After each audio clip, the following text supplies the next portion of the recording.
राष्ट्र निर्माता डॉक्टर बाबासाहेब आंबेडकर सार्वजनिक आदर्श जयंती उत्सव समिती आयोजित परळी भीम जयंती महोत्सव 2025 वर्ष दुसरे या ठिकाणी आपण संपन्न करत आहोत। गेल्या वर्षी आपण अशाच प्रकारचे काही कार्यक्रम हॉलमध्ये सभागृहामध्ये घेतले होते, परंतु यावर्षी आपण हेच कार्यक्रम या ओपन प्लेस मध्ये घेत आहोत। आणि आज आपल्या या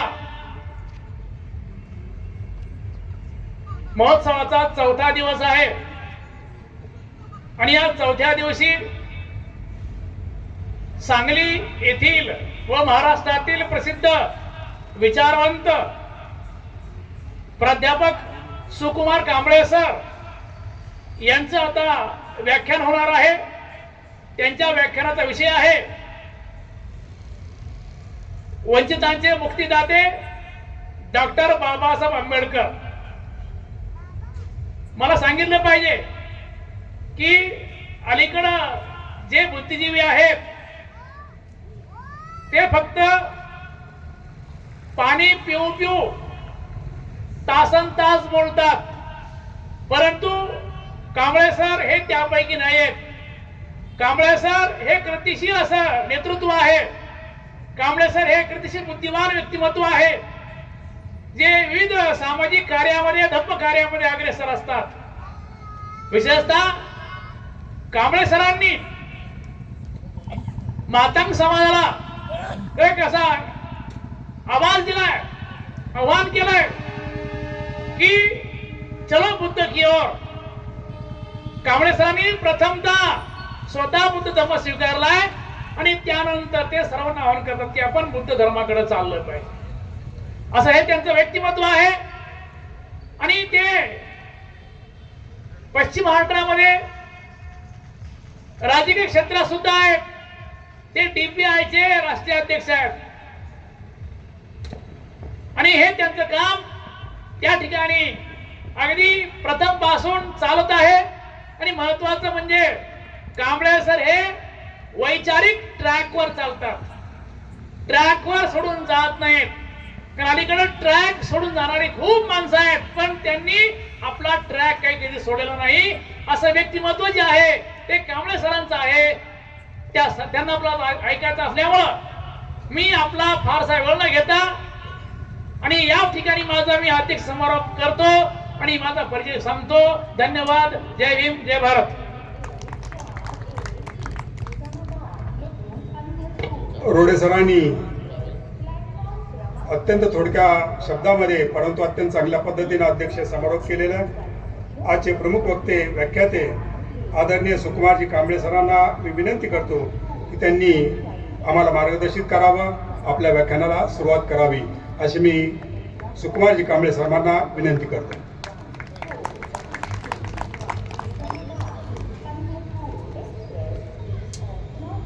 भगवान गौतम बुद्ध, छत्रपती शिवाजी महाराज, महात्मा ज्योतिराव फुले, डॉक्टर बाबासाहेब आंबेडकर, सत्यशोधक अण्णाभाऊ साठे या विचाराने मी पहिल्यांदा वंदन करतो। या कार्यक्रमाचे अध्यक्ष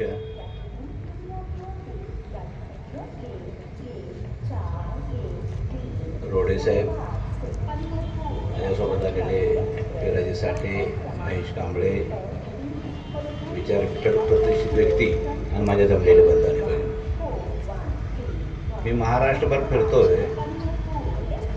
सभेला माणसं येतात, पण फरक असा आहे की सभा ऐकायला 50च्या पुढचीच आहे, तरुण सभेला येणं झालं आणि महिलांची संख्या रोडावर चाललेली आहे।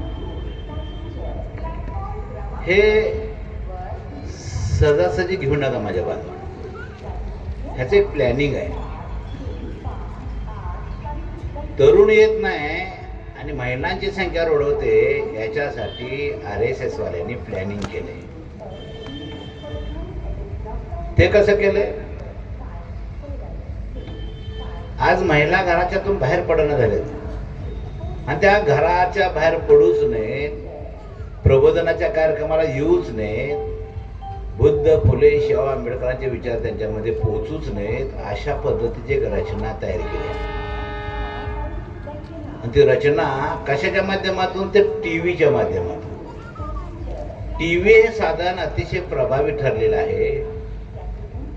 आम्ही पैसा दिलाय, टीव्ही खरेदी केलाय, कधी तर बुद्ध दाखवा, फुले दाखवा, शाहू दाखवा, बाबासाहेब दाखवा, अण्णाभाऊ दाखवा, हे काही बघायला मिळत नाही.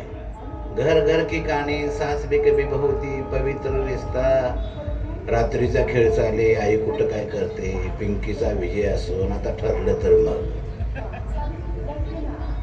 हे सगळ्या सिरियल बघा तुम्ही, त्या सगळ्या सिरियल मध्ये फक्त हिंदू धर्माचंच दाखवतात. इतर धर्माचा कुठंही लवलेश ते दाखवत नाही. सगळ्या सिरियल हिंदू धर्मावर आहेत. आणि सेन्सॉर बोर्ड कशाला मान्यता देतं? सेन्सॉर बोर्डाचा वाद सुरू आहे.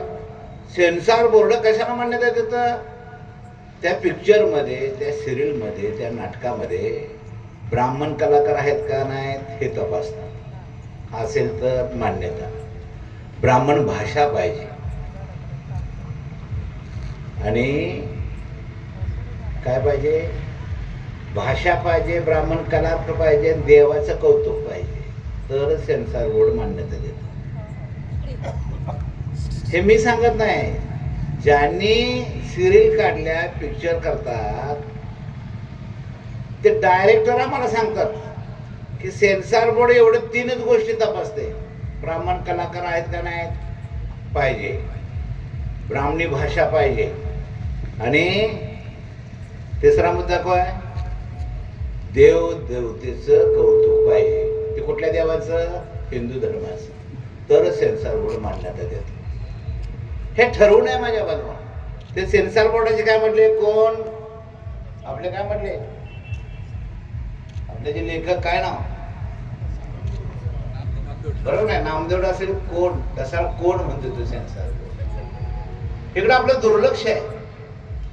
ते दुर्लक्ष केल्यामुळे आज आमच्या महिलांना बुद्ध, फुले, शाहू आंबेडकर कळत नाही.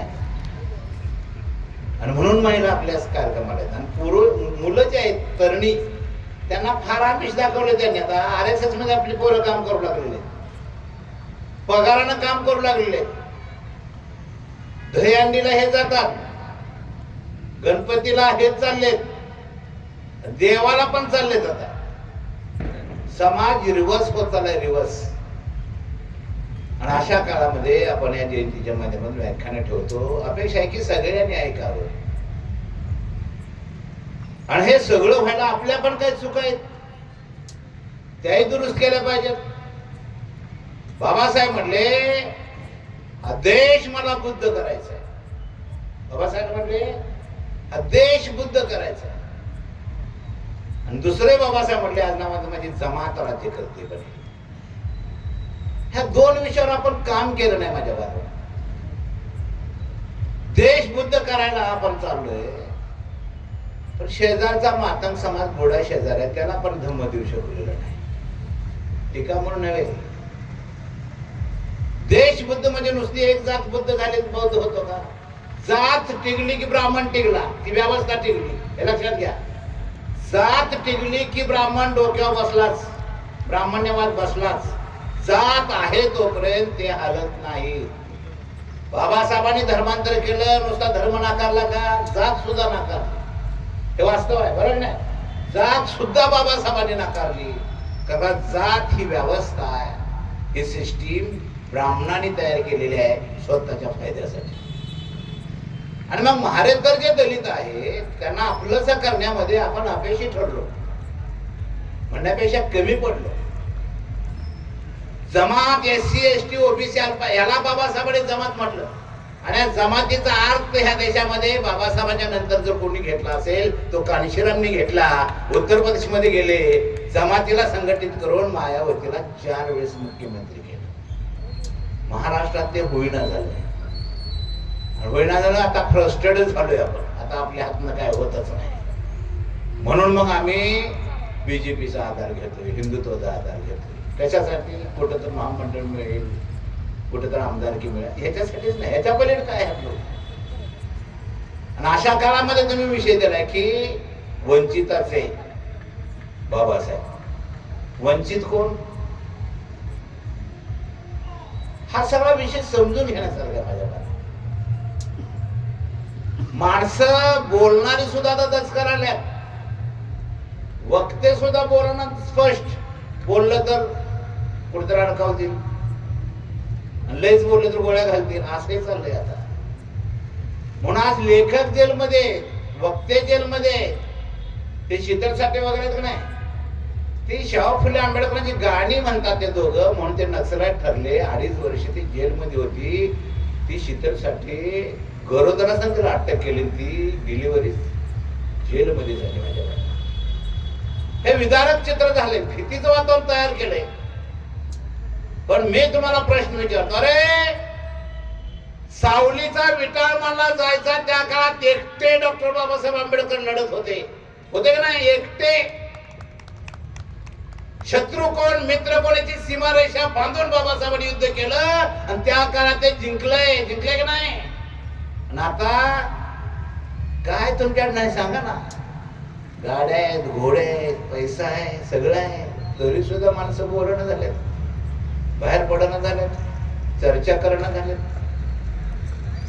बुद्ध म्हटले ना, मरण शेवटी आहेच ना माणसाला. बुद्ध म्हटले जन्म तिथं मृत्यू ठरलेलाच आहे. कोण जगायला आलाय का? कोण जगायला आलाय का? मला असं बोलताना मला एकटं म्हटलं, तसलं पूर्ण का गोळ्या घालतात, घालू दे ना गोळ्या. गोळ्या घालणार काय जगायला आलाय का? ते किडे पडून मरेल, म्हातार होऊन मार, कोण तर मारतील ना त्याला. मरणाला भीती बुद्धाच्या धम्मात नाही. अंगुलीमालाचं उदाहरण तुम्हाला माहित आहे.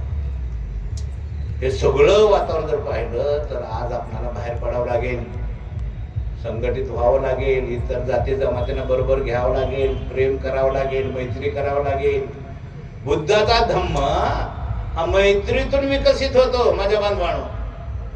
बुद्धाचा धम्म मैत्रीतून विकसित होतो. पहिल्यांदा मैत्री केली तरच तो तुमचा ऐकतो. समजा एखादा दारुडा आला तर दारू पितो, त्याला शिवे दिले तर तुमच्या जवळ कधी येणार नाही. तो पहिल्यांदा त्याला विश्वासात घेतलं आणि एकदा मित्र झाला की तो दारू सोडू शकतो, तुमचा ऐकू शकतो. असा धर्म बाबासाहेबांनी बुद्धांनी वाढवलेला होता.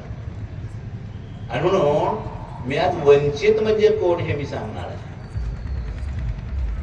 आपल्या देशामध्ये अनेक जाती, हे साडी माडी तेली तांबडी गोष्टी नावी तंत्र सुतार लवार कुंभार मांग महार ढोर कांबार केसाडी गोसाई कैटूर पाटी मराठा पंडी मराठा अशा 6,000-6,500 जाते. एखाद्या पट्टीचा ब्राह्मणाला विचार ही काय भानगड आहे, ते म्हणते परमेश्वरानेच जात तयार केली, त्यामुळे जात नाही. आणि ते असंही सांगतं की परमेश्वरानं पृथ्वी तयार केलेली आहे. कल्पना करा माझ्या बांधवा, जर परमेश्वरानं पृथ्वी तयार केली असेल, त्याच परमेश्वरानं जर जाती तयार केल्या असतील, तर आज घराघरामध्ये टीव्ही आहे. बटन दाबलं की अमेरिका दिसतं, बटन दाबली की रशिया दिसतं, बटन दाबलं जपान दिसतं. अमेरिकेत कुठे मांगा मारायची भांडणं आहेत का? जपानमध्ये कुठे ढोरा सांभाळायची भांडणं आहेत का? ह्या जगाच्या पाठीवर हे जातीचं भेंडळ कुठंच नाही, ते फक्त भारतातच आहे. आणि मग त्याच्यावर तर्कशास्त्रामध्ये पुढं एक सिद्धांत पुढे येतो, ही कुठल्या टिकूची देवाची निर्मिती नसून ती माणसाची निर्मिती आहे. आणि मग ह्याच्यावर बाबासाहेबांनी चिंतन मनन केलं आणि बाबासाहेबांनी ह्याच्यावर 2 पुस्तकं लिहिली. त्या पुस्तकांना अजून कोणी आव्हान दिलेलं नाही, हे लक्षात घ्या. ती पुस्तकं म्हणजे अस्पृश्य मूळचे कोण आणि शूद्र पूर्वी कोण होते, लिहिली नाही बाबासाहेब. त्याचं आता विश्लेषण करण्याची वेळ आलेली आहे. काय लिहिलंय बाबासाहेबांनी? आम्ही भारतीय माणसं सिंधू नदीच्या कडेला रावट्या टाकून टोळा राहिलेले असताना परदेशातून काही माणसं या देशात आली, पण ते परकीय म्हणजे आजचे ब्राह्मण. ब्राह्मण ह्या देशातला वंश नाही. बामसेफ नावाची एक संघटना, त्या संघटनेनं DNA ची चाचणी घेऊन डिक्लेअर केलंय की ब्राह्मण ह्या देशातला वंश नाही. मी म्हटलं कशाला पैसे खर्च केला? ते म्हटलं का दिसला की ओळखतो, हे आपल्यातला नाही. त्याच्या कात्रीचा कलर वेगळा, आपल्या कात्रीचा कलर वेगळा, त्याची भाषा वेगळी, आपली भाषा वेगळी. ते घोड्याला अश्व म्हणते, आपण घोड्याला घोडाच म्हणतोय. त्याचं खाणं वेगळं, आपलं खाणं वेगळं. ते पेढा खाते, आपण वेगळंच खातोय. असा परकीय आपल्या देशात आला बघतोय तर सिंधू नदीच्या काठाला भारतीय माणसं टोळ्या राहिलेले आहेत. आपल्यापेक्षा भारतीयांची संख्या जास्त आहे. त्याच्या लक्षात आल्यानंतर त्यानं बुद्ध पूर्व काळामध्ये 3च वर्ण तयार केले, एक ब्राह्मण, क्षत्रिय आणि वैश्य. शिकवा हा व्यवसाय ब्राह्मणाने आपल्याकडे घेतला. आमच्याला सांगले सवर्ष ते क्षत्रिय झाले आणि बाकीच्या सांगले लागायचे आनंदात ते वैश्य झाले. पण क्षत्रियामध्ये दोन कुळ होते, एक सोमवंशी क्षत्रिय आणि सूर्यवंशी क्षत्रिय. सोमवंशी क्षत्रिय सत्तेत होते ते राजे होते, सूर्यवंशी क्षत्रिय सत्तेत नव्हते. पण ब्राह्मण त्या सोमवंशी राजांना खूपच जाचा काटे लादू लागले. राजे खवळले. राजे म्हणाले आम्ही तुमच्या ऐकून वाटेल ते सांगू नका. ब्राह्मण म्हटले आमचा अवतार देवाचा, आमचा जन्म तोंडातून झालाय, आमच्या तोंडातून जे पडेल बाहेर ते झेललं पाहिजे, ऐकलं पाहिजे. राजे म्हटले झेलो पण वाटेल ते झेलणार नाही. या सांगण्यावरून आठवडावाद एवढा कोपाला गेला. कोणत्याही क्षणी सोमवंशी राजे आणि ब्राह्मण यांच्यामध्ये युद्ध सुरू होणार. एवढ्याच ब्राह्मणाने विचार केला की फक्त बुद्धीच्या जोरावर युद्ध जिंकता येत नसतं, त्याला शस्त्राची गरज लागते आणि शस्त्राला फक्त युद्ध जिंकता येत नाही, त्याला बुद्धीची जोड लागते. हा विचार ब्राह्मणाने केला. ब्राह्मण सूर्यवंशी क्षत्रियात गेले, ते सत्तेत नव्हते. त्याने सांगितलं आमच्या राज्यामध्ये वाद निर्माण झाला, मग कोणत्या क्षणी युद्ध सुरू, मग तुम्ही आम्ही दोघे जर एक झालो तर नक्कीच आपण सोमवंश राजाचा पराजय करू आणि ते जर पराजय झाले तर आम्ही तुम्हाला राजाची गादी देते. त्यांना पटलं. दोघे एक झाली, युद्धाला सुरुवात झाली. त्या भयानक युद्धामध्ये सोमवंशी राजांचा पराजय झाला. वाता झाली सोमवंशी राजांची. जे मारले गेले ते मेलेले जिवंत होते ते बायका मुलांना घेऊन जंगलामध्ये पळून गेले. ठरल्याप्रमाणे सूर्यवंशी सत्तेत आले, नगर वगैरे बसली, पण पळून गेलेले ते सोमवंशी राजेच होते. जंगलातल्या ऊन वारा हवा हिंस स्पर्शाचा त्रास त्यांना सुरू झाला. त्या त्रासाला कंटाळून सोमवंश राजांपैकी काही माणसं एकत्र आली. ती पहिली टोळी जंगलातून बाहेर पडली, नगरात आली, हात नोवेर बोलली आम्ही शरण आलोय, आम्हाला स्वीकारा. म्हणजे तुम्ही शरण आलात हो, मग तुमची गेलेली जमीनदारी सत्ता मिळणार नाही, राज्य सत्ता मिळणार नाही, तुम्हाला आमचे गुलाम राहावं लागेल, सांगा ती कामं करावं लागतील. ती पहिली टोळी म्हटली आम्हाला आमची सत्ता नको, आम्हाला आमची जमीन नको, आम्ही गुलाम म्हणून राहायला तयार आहे, सांगा ती कामं करायला तयार आहेत. आणि म्हणून माझ्या बांधवांनो या पहिल्या टोळीला गुलाम म्हणून कामं दिली. एका लाकडाचा धंदा करतो सुतार झाला, दुसऱ्या लोकांना धंदा करतो लोहार झाला. हे साडी माळी तेली त्यामुळे गोष्टी नैवेद्य सुतारला वरकुंभार गावातल्या बराबर होती. तर हे पहिली शरण आलेली सोमवंशी राजाची टोळी आहे, देशाचे मूळ मालक आहेत, मूळ निवासी आहेत. हे साडी माळी तेली त्यामुळे गोष्टी नैवेद्य सुतारला वरकुंभार गावातल्या बराबर होती. तर यांची लोकसंख्या आहे 52%, जातीची संख्या 4,500 आहे. या पहिल्या टोळीला जर पहिल्यांदा एक नाव ह्या देशात कोणी दिलं असेल ते नाव दिलंय डॉक्टर बाबासाहेब आंबेडकरांनी. ते नाव म्हणजे आधार बॅकवर्ड क्लास इतर मागासवर्गीय ओबीसी 52%. या देशाचे मूळ मालक सोमवंश राजे. अजून काय जंगलात राजा राहिला त्यांना कळालं पहिल्या टोळीचा स्वीकार केलाय आणि त्याच्यात एक दुसरी टोळी तयार झाली. ती पण विचार करू लागली आपण पण जाऊया शरण. पण दुसऱ्या टोळीचा नायक तयार जातो, म्हटला जायचं पण नाही ना घासायचं नाही. मग आलीच वेळ तर 2 हात करू म्हटले, पण जाऊन बघूया म्हटले. हा विचार करते दुसरी टोळी जंगलातून बाहेर पडली. पहिली नगरात गेली होती, दुसरी नगरात नाही गेली, ती गावाच्या बाहेर येऊन तुंबली. याने विचारलं का आलाय, त्यावेळेस तो नायक म्हटला आलोय पण लय ना घासाल मग का आलाय, वेळ आल्यावर बघून घे सांगायला आलोय म्हटला.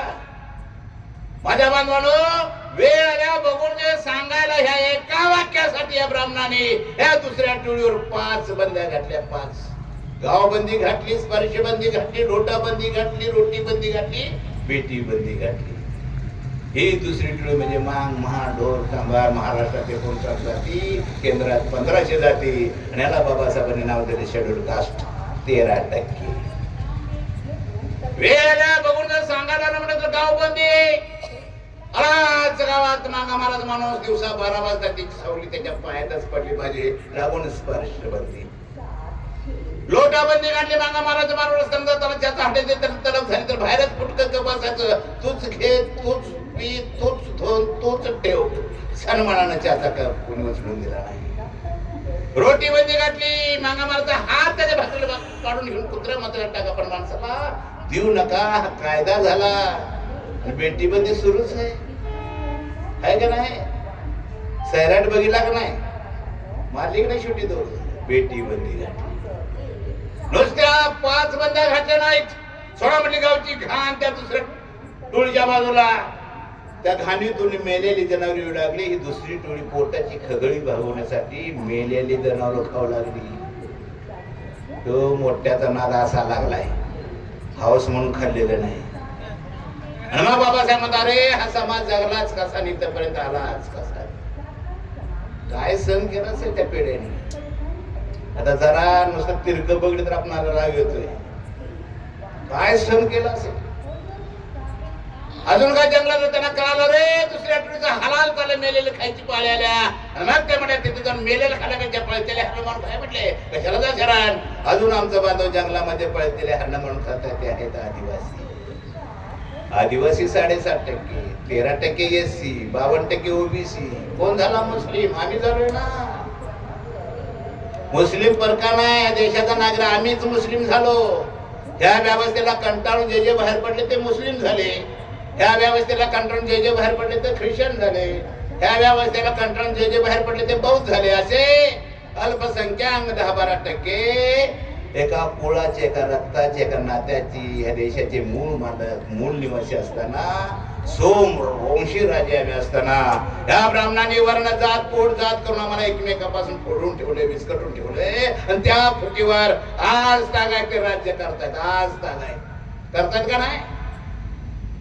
आज तागायत राज्य करतायत. एक जात एक झाली तरी सुद्धा आम्हाला धोका बनवून जातीत पोट जाती तयार केल्या. मार म्हणून चालत नाही. अळवण तिळवण आहे. बाबासाहेबांना खूप त्रास झाला त्या अळवण तिळवणचा. मांग म्हणून त्याला मांगा 10-12 जात आहे.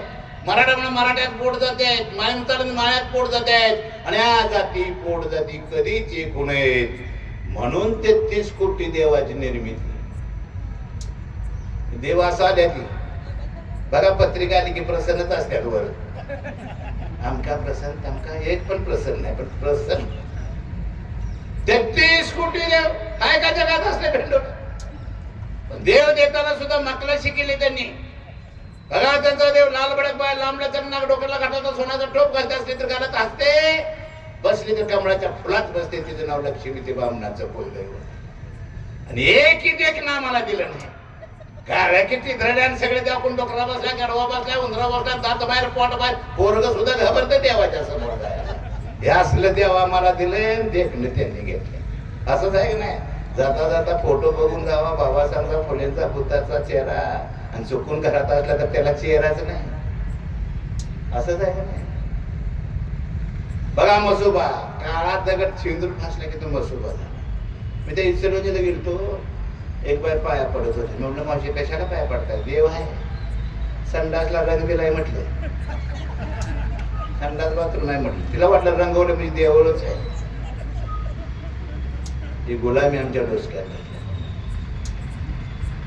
एक जात एक झाली तरी धोका म्हणून जातीत पोट जाती. आणि या जाती पोट जाती कधीच एक होऊ नयेत म्हणून 33 कोटी देवाची निर्मिती. आणि दुसरा एक आठ आहे त्याच्यामध्ये. बघा लक्ष्मीला पेढा टाकला लक्ष्मी खुश, साखर टाकली लक्ष्मी खुश. आणि इकडे 17 रेडा कापलं तर देव खुश नाही. बकऱ्याचं, कोंबड्याचं, रेड्याचं तेवढं द्यावा आम्हाला. आणि पेढ्याचं, साखरेचं त्यांना. पेढ्याच्या खर्चात रेडा येतो का? साखरेच्या खर्चात बकर कोंबडे येते का? तुम्ही किती शिका, मोठं व्हा, पैसे कमवा, तो पैसा सगळा ह्या देवा धर्मातच गेला पाहिजे. आणि पुन्हा महिना अखेर आपल्याला भीक मागायला लागतंय. तुम्ही जर पैसा साठवला, हे देवावर खर्च नाही केला तर पैसे साठतील, पोरांच्या शिक्षणावर खर्च होईल. आणि पोरग DIG, DSP, कलेक्टर होईल. आणि त्यांचं आई बाप मिरवाल तर तुम्ही मिरवूच नाही. म्हणून ही व्यवस्था तयार केली. असा हा जो SC, ST, OBC अल्पसंख्याक हा घटक वंचित आहे. वंचित ह्याचा अर्थ आहे बाबासाहेब त्याला जमात म्हटलेला आहे. जमात. आणि ह्या जमातीवरच बुद्धांनी काम केलंय. ह्या जमातीसाठीच शिवाजी महाराजांनी काम केलंय.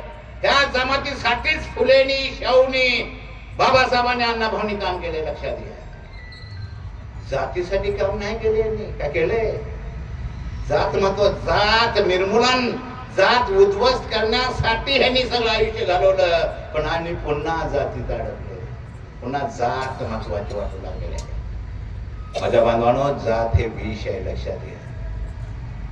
जात नाकारत नाही तोपर्यंत तुम्ही माणूस होत नाही. कोणाचा का तो महाराजा, कोणाचा का मांगाचा.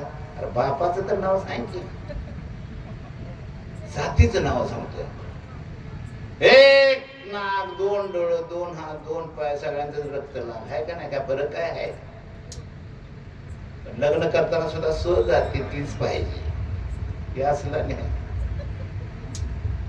आणि ही वर्णनावस्था, जाती व्यवस्था, विषमतेची व्यवस्था ह्या देशामध्ये पहिल्यांदा उद्ध्वस्त करून जर या देशामध्ये समता प्रस्थापित कोणी केली असेल त्याचं नाव आहे भगवान गौतम बुद्ध. बुद्धाने हे उद्ध्वस्त केलं. पण बुद्ध म्हटलं दामावडेत म्हणतात. बुद्ध दामावडेत. हा खोडसाण खोटा प्रचार आहे, त्याच्यामुळे आपला धम्म वाढणं झालाय. माझ्या बांधवांनो, बुद्ध माझे महान नव्हे, महान माझे बुद्ध नव्हे. या देशामध्ये सिद्धोध नावाचा एक राजा होऊन गेला, तर राजाच्या पोटी जन्मलेला पण त्याचं नाव होतं सिद्धार्थ गौतम. तो राजकुमार होता, क्षत्रिय होता. पण सिद्धार्थाचा इतिहास सुद्धा माझ्या भरण्या ब्राह्मणांनी खरा लिहिला नाही. काय लिहिलंय? प्रेत बघितल्यामुळे, म्हातारी बघितल्यामुळे म्हणे राजकुमार राज्याचा त्याग केला. खरं आहे का ते? खोटं आहे ते. हे इतिहास बदलत चाललेत. ते RSSचा प्रमुख काय म्हणते भागवत, छत्रपती शिवाजी महाराजांची समाधी टिळकांनी शोधली म्हणतो. आणि इंद्रजित सावंत इतिहासकार म्हणतोय हे खोटं बोलतोय, शिवाजी महाराज समाधी फुलेंनी शोधली. हे भागवतला काय माहित नसेल का? आहे की माहित? पण आपली पेरणी करतायत ते, आपली पेरणी करतायत. या देशामध्ये पहिला शिक्षक कोण? शिक्षक दिन कोणाचा साजरा करतात? काय संबंध त्याचा शिक्षक दिन? स्वतःच्या बहिणीला शाळेत जाऊ दिलं नाही त्यांना, तो म्हणून शिक्षक दिन. अरे ह्या देशात पहिल्यांदा शिक्षक महात्मा फुले होऊ शकतात, सावित्रीबाई होऊ शकतात. पण त्यांच्या डोक्यात टॉपला बामण पाहिजे, बाकीचे खाली होते. 124 आमदार आहेत मराठ्याचे. मुख्यमंत्री कोण आहे? टॉपला. ही वर्णव्यवस्था, जाती व्यवस्था, विषमतेची व्यवस्था बुद्धाने उद्ध्वस्त केली आणि समता प्रस्थापित केली माझ्या बांधवांना. पण बुद्ध म्हणजे महान नव्हे. ह्या देशामध्ये सिद्धोध नावाचा राजा होता. राजाच्या पुढे जन्मला पद्धतीचं नाव होतं सिद्धार्थ गौतम. तो क्षत्रिय होता. प्रेत वगैरे पण म्हातार बघून तर राज्याचं नाही तयार केला. एक उदाहरण सांगतो गौतम बुद्धाचं. एका मातेचा अपत्य वाट, माता रडत होती. ब्राह्मण खवळली होती. कारण ते मून मेले उचल प्रेत. जा भगवान गौतम बुद्धाकडे, म्हण त्याला आम्ही तुला भगवान समजतो, तू स्वतःला भगवान समजतोय, तू खराच भगवान असेल तर मेलेलं प्रवृत्तीवंत कर, म्हण त्याला. माताच होती ती उचल प्रेत भगवंताच्या पायावर नेऊन ठेवलं. भगवान आम्ही तुम्हाला भगवान समजतोय, तुम्ही स्वतःला भगवान समजताय, तुम्ही खरेच भगवान असाल तर मेले एवढी जिवंत कर. बुद्धाने ओळखलं. बुद्ध म्हणे माते मी तुझं मूल जिवंत करतो, पण माझे काटताय काय? जाशाय का घरात, त्या घरात माणूसच मेला नाही, त्या घरात मूठभर वरी किंवा तांदूळ घेऊन ये, त्या तांदळावर मी तुझं मूल जिवंत करतो. माताच होती, ते पळत सुटली, मेलं सगळं गाव थुंडाळलं, पण माणूसच मेला नाही. एक घर मातेला भेटलं नाही. माता आली त्या हाताने परत म्हटले भगवान मी काय करू? माणूसच मेला नाही, एक घर मला भेटत नाही, मी काय करू? मग बुद्ध म्हणे माते तू माणूस आहे, मी माणूस आहे, तुझं मूळ माणूस होतं. माणसाचा जन्म तिथं मृत्यू ठरलेला आहे. त्या मृत्यूवर सुद्धा विश्वास ठेव. धन देतो, शोक व्यक्त करू नको. माझ्या बांधवांनो, जन्म तिथं मृत्यू आहे हे सांगणारा जगातला पहिला तत्ववेत्ता कोण असेल त्याचं नाव आहे भगवान गौतम बुद्ध. इकडे बघते की नाही माझ्या आई बहिणी, घर घरी की कहाणी, सासवी कधी भविती पवित्र रिश्ता, रात्रीचा खेळ चाले, आई कुठं काय, आई सगळंच करायला, आई कुठं काय करते. सगळ्या सिरियल मध्ये मी बघतोय सिरियल. एखाद्या मात्याचा नवरा कुठे जर बाहेर गेला असतो, कोणतं धडकतं, ती मेलेलीच असते, त्याला दवाखान्यात ऍडमिट करतात. डॉक्टर लगेच त्याच्या बायकोला फोन करतो, तुझा नवरा माझ्या दवाखान्यात निघ. बायको दवाखान्यात जायला पाहिजे ती जाते देवळात आणि घंटेला हात लावला की डोळे उडायला चालू करतो. बुद्ध म्हणले एकदा माणूस मेला की माती माती, पाणी पाणी, हवा हवा, अग्नीमध्ये विलीन होत आणि पुन्हा पृथ्वीचा समतोल राहतो. मग का त्याग केला सिद्धार्थाने? या देशामध्ये शाकेरकडे 2 खंड होत्या. 2 खंडामध्ये रोहिणी नदी वाहत होती. रोहिणी नदीच्या पाण्याचा वाद एवढा कोपाला गेला.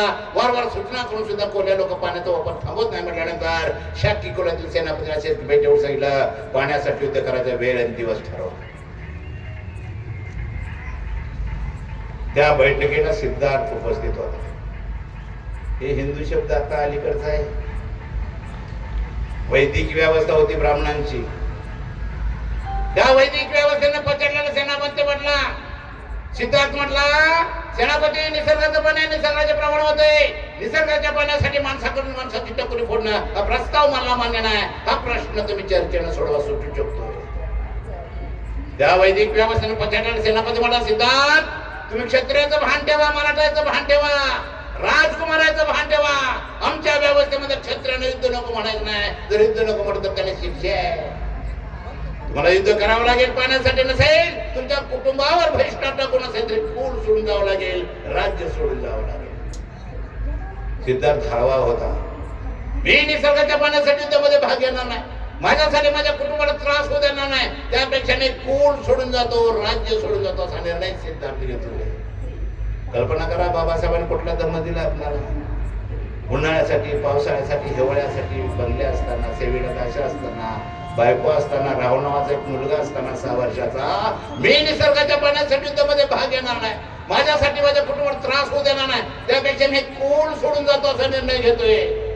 जाता जाता ते आपल्या पत्नीला भेटतात. पत्नी म्हणते, तुमच्या जाण्याने इथला माणूस सुखी होणार असेल तर खुशाल जा, तुमच्या जाण्याने भांडण मिटणार असेल तर खुशाल जा, तुमच्या जाण्याने तर काही फरकच पडत कशाला जाताय. आणि मग बुद्धाच्या डोक्यात, सिद्धार्थाच्या डोक्यात टीप पेटते, आपण जायचं पण माणसाच्या सुखाचा शोध लावण्यास.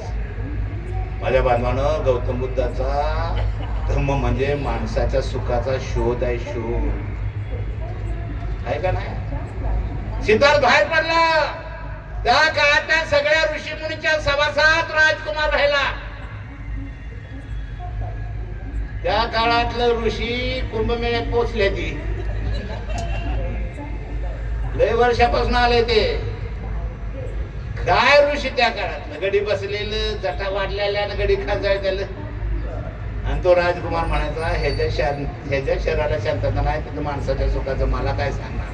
आणि तो ऋषी म्हणा, बाबा तुझ्या डोसक्यात जे आहे ते आमच्या डोसक्यात नाही, आपला पुढे जा. काय जटाचा फायदा समाजाला? मी 101 जटा काढल्या. जट म्हणजे ऊच घरट असतं, जट म्हणजे ऊच घरट असतं. जट सोनिया गांधीला होणार नाही, अजिबात होणार नाही. जट शरद पवारच्या घरात येईल का? जट कुणाला येते? ज्या घरात फरशी नाही, जमिनीवर झोपलं जातं, केस जमिनीवर लोळतात आणि घाम आलेला असतोय, अग्नी, हवा, माती, पाण्याचा विशेष संगम झाला की ऊ जन्माला येते, जीव जन्माला येतो. तुम्ही महिनाभर बनेन काढू नका, वाचपत येते. प्रयोग करा, महिनाभर बनेनच काढायची, ऊ होतेच. आणि अशी ऊ एका वेळेस लाखो अंडी घालते, त्याला लीक म्हणते. आणि ती लीक एवढी चिकट असते, ती केसाला केस अडकले की कंगवा अडकतो, आणि कंगवा अडकला की जट सुरू होते. आणि मग देवाची आठवण. जुन्या जटवाल्या बायला चावत नाही. का चावत नाही? चावून चावून ते घटलेलं असते त्वचा. आपल्या घोट्याला वेदना होतात का पायाच्या? घट्टा घटलेला असतो घोटा, तसं ते झालं. पण नवीन पोराला जर गुरजण झाली तर सारखं खाजळते ते. असले ऋषीमुनी होते त्या काळात. त्या ऋषीमुनीच्या सहवासात सिद्धार्थ राहिला, मठात सिद्धार्थ राहिला. पण कुठल्याही मठात ऋषीच्या सहवासात बुद्धाला, सिद्धार्थाला माणसाचा सुखाचा शोध लागला नाही. आणि मग बुद्धांनी, सिद्धार्थांनी ठरवलं, उपास तापास नंतर काहीतरी मिळतं का, सापडते का, ज्ञान प्राप्त होत्या का, म्हणून सिद्धार्थ उपासाला बसला. जगात सिद्धार्थासारखा उपास कोणी केला नाही माझ्या बाजूने. जगात अन्न नाही, पाणी नाही, अक्षरशः हाडं राहिली. आणि आमचं उपास कोणतर घुमतय, 5 मंगळवार कर, 5 शुक्रवार कर, आणि उपासाला 2 किलो बगर खावा, हे आपलं उपास. आता घुमणं कमी झालंय आपल्यात, झाले का नाही? नाही तर कुठेही वाजू दे आपल्यात घुमायचं पूर्वी. कुठेही वाजवलं की घुमणं चालूच. मी त्या हिंगणगावला कल्पना गेलतो, जाता जाता रस्त्यात एका झोपडीच्या समोर बायका जमल्या. मी म्हणलं का जमल्या, चला कसं बेला? नाही नाही नाही, देव आलाय.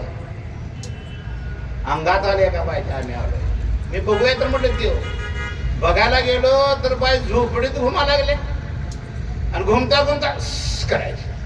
म्हटलं देव सूर का मारतो? घुमता घुमता म्हटलं देव सूर का मारायला? बघतोय तर त्या झोपडीत दोरीवर चाण्या टाकल्या. चाणीच्या जवळ मांजर चाललंय. मांजर तोंडाला देव केलं की मांजर बघतोय. हे असले देवा मला दिल्या. सगळ्या देवाचं लक्ष चाण्याकडं, आमच्याकडे काय. असला उपास कोणी केला नाही. सिद्धार्थासारखा बघा बाजारात हाड्या असलेले सिद्धार्थाचे फोटो मिळतात.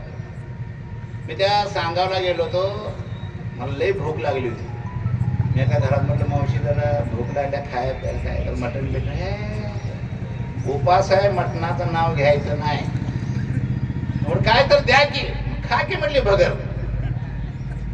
भगरची प्लेटच दिली मला शाबूची.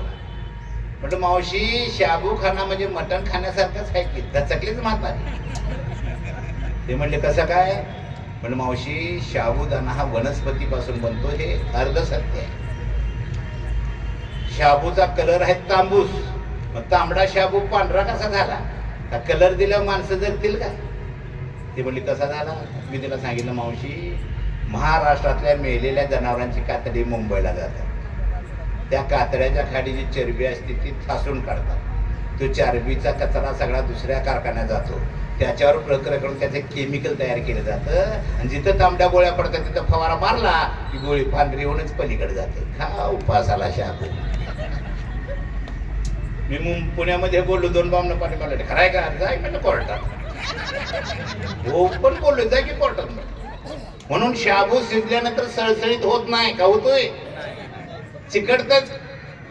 चरबी फुटल्यानंतर ते एकमेकाला चिकटते. मला शाबू लय आवडते, आपण ते खाल्लेलं आहे. असा उपास सिद्धार्थ. हे काय सांगितलं? हिंदू धर्मामध्ये सायन्सचा गंध नाही. सायन्सचा तिथं गंध नाही. तिकडं सायन्स आहे. बुद्ध धर्म म्हणजे सायन्स आहे माझ्या बांधवांनो. बुद्ध म्हणतात शरीराच्या बाहेर ओठ आहेत, ओटावर रोग जंतू बसतात. तुम्ही जिभेने जर ते आत घेतला तर तुम्ही आजारी पडाल. इथपर्यंत ते सायन्स आहे. असलं सायन्स सोडून आम्ही लागलोय देवा धर्माच्या नादाला. सायन्स आहे माझ्या बाजूला. असला उपास सिद्धार्थ नाही केला. अन्न नाही, पाणी नाही, अक्षरशः हाडं राहिली. शेवटची घटिका मोजणार. एवढ्या हातातून एक हुंकार आला. रे माणसाच्या सुखाचा शोध घेणाऱ्या हिऱ्या, माणसासाठी तुला काहीतरी करायचं असेल जगलं पाहिजे, जगायचं असेल तर खाल्लं पाहिजे. अहंकार सिद्धार्थाला फटला. भिक्षापत्राला अन्न खाल्लं आणि मग सिद्धार्थाचे नाक कान डोळा त्वचाची क्रियाशील झालं आणि सुचलं माझ्या बांधवानो, बुद्धं शरणं गच्छामि, धम्मं शरणं गच्छामि, संघं शरणं गच्छामि. त्रिशरण सुचलं, पंचशील सुचलं. मी डाव करणार, खोटं बोलणार नाही, चोरी करणार, व्यभिचार करणार, हत्या करणार नाही. पंचशील सुचलं. अष्टांग सुचलं. 10 पारमिता सुचल्या. समता, स्वातंत्र्य, बंधुत्व, न्याय बुद्धाने सांगितलं. तृष्णेमध्येच दुःख बुद्धाने सांगितलं. आणि बुद्ध शेवटी म्हटले अत्तदेव भव, तूच तुझा आधार बन, तूच तुझा प्रकार. हे जर तुम्ही पाळलं तर तुम्हाला दुःखाचा स्पर्श होत नाही. स्पर्श. बुद्धांग शरणं गच्छामि म्हणजे काय? मी माझ्या बुद्धीला जे पटेल ते स्वीकारणं म्हणजे बुद्धांग शरणं गच्छामि. इकडे बुद्धीला पटू देतात का? सांगा ना. अरे हिंदू राहणं म्हणजे तुम्ही गुलाम राहणार. गुलाम, गुलामांचा धर्म आहे तो. गुलाम म्हणजे काय कळते का? पोरग होते मला. पोरग कोणाचं? माझं. माझ्या पोराचं नाव ठेवायचा अधिकार तिथं नाही. काय पळ जायचं? पोरग झाले नाव का? पोरग माझं का बामणाचं? बुद्धी आहे का नाही आपल्याला? बुद्ध म्हणतात. पटत असेल तर स्वीकार ना. पोरग तुझं नाव ठेव ना काय ठेव. म्हणून मराठवाड्यामध्ये तुमच्या दगडू, धोंडू, कचरू, पांडू आहेत का नाही? तिकडून आलंय पार्सल. ती पोराचं नाव ठेवायचा अधिकार आम्हाला त्या व्यवस्थेने दिला नाही. घर बांधताय, राहत नाही घरात. राहिले बांधताय, राहायची बस. इकडे जाऊन सांगायचं. तो मुहूर्त काढणार, मग पूजा घेणार, मग घरात जाणार. याला म्हणतात गुलाम. शोरूम मधून गाडी सुद्धा बाहेर काढत नाही. पैसे दिलेच पळे की कोण विचारते तुला? नाही नाही नाही नाही. शोरूम मधून गाडी कधी काढायचं याच्यासाठी त्याला विचारायला जायचं. आणि तो म्हणतोय काढ का, पण लिंबू आणि मिरची बांध. आता लिंबूचा मिरचीचा आणि लोखंडाचा काय संबंध आहे का? गुलाम आहात तुम्ही, गुलाम. बुद्धं शरणं गच्छामि. माझ्या बांधवानो, बाबासाहेबांनी हे नाकारायला सांगितलं. देवा धर्माचं भेंड सांगितलं का नाही? तरी सुद्धा आता आपली पोरं गणपती बसवा लागल्या. बसवायला की नाही? मी त्या वडगावला गेलो होतो. बाबासाहेबांच्या पुतळ्याच्या समोरच आपल्या पोरांनी गणपती बसवला. अरे म्हटलं काय केलंय? म्हटलं उलटा प्रवास चालला माझ्या बांधवा. मी प्राध्यापक सुकुमार कांबळे, आयटे गावचा मांगाचा पोरगा. बुद्ध आणि धम्म वाचला. मला बुद्ध आणि धम्म वाचल्यानंतर बुद्धाचा धम्म मला समुद्रासारखा वाटला. मी 84ला गौतम बुद्धाचा धम्म स्वीकारला. टाळ्या वाजवायला पण लय हाल झालं माझं. 84 ते 91 पर्यंत माझं लगीनच होईना. जात हे विष आहे माझ्या बंधवांनो. पुन्हा मी वारंवार सांगतोय, जात नाकारा. 84 ते 91 माझं लग्न होईना. बाई म्हणायची भांग्याची पुरगी कर पण लगीन कर. दिनात म्हटलं तर काय करू म्हटलं. एक मांगाचा शिक्षणाधिकारी मला भेटला. त्याची मुलगी ठरली. मला देणं घेणं बोला. मी म्हटलं देणं घेणं काय नाही, काय आहे. मी म्हटलं भाऊ जरी झालो, मांग जरी असलं तर बहुत झालोय. बहुत लग्नाला तयार हो. दुसऱ्या दिवशी उरकून घेऊया. काहीतरी बोलल्या काहीतरी चावल्यासारखाच ओढला. म्हणला कांबळे बोलते, बुद्धाचं नाव घेते, मांगाचं तर आहे का. माझे मित्र मला काय लग्नानंतर बुद्ध मध्ये नाही म्हणा चाललं. उद्याच्या काळामध्ये जर मातांग समाजाला कळालं ही व्यवस्था वाईट आहे, त्या व्यवस्थेमुळे आम्ही अतिशय खालच्या थराला राहिलोय, आमचं सगळं नुकसान झालंय. आणि जर ते नवीन मार्ग शोधू लागले तर बाबासाहेबांनी दिलेला बुद्धाचा मार्ग, सुकुमार कांबळे सुद्धा त्या मार्गाने गेलते. म्हणून महाराष्ट्रात मातांग समाज बहुत होईल असेनं मी नांगी टाकणार नाही. मी बौल केलं लग्नात बहुत पद्धत करेल ही घोषणा मी केली होती मित्र. नाही दिली तुझं तर तुने तुझ्या ठेव म्हटला. मी पोरगी देत नाही तुला. हे म्हणे देऊ नको पोरगी. बाबासाहेब एवढे तिरस्कार असेल तर त्या पदाचा राजीनामा दे म्हटलं. बाबासाहेब जन्माला आले नसते तर तुला पुसायला कोणीच ठेवलं नसते. आणि मग माझ्या आई पण तुमचं नवर नोकरीला देखणं आहे तर म्हणून नोकरीला लागलेले नाही.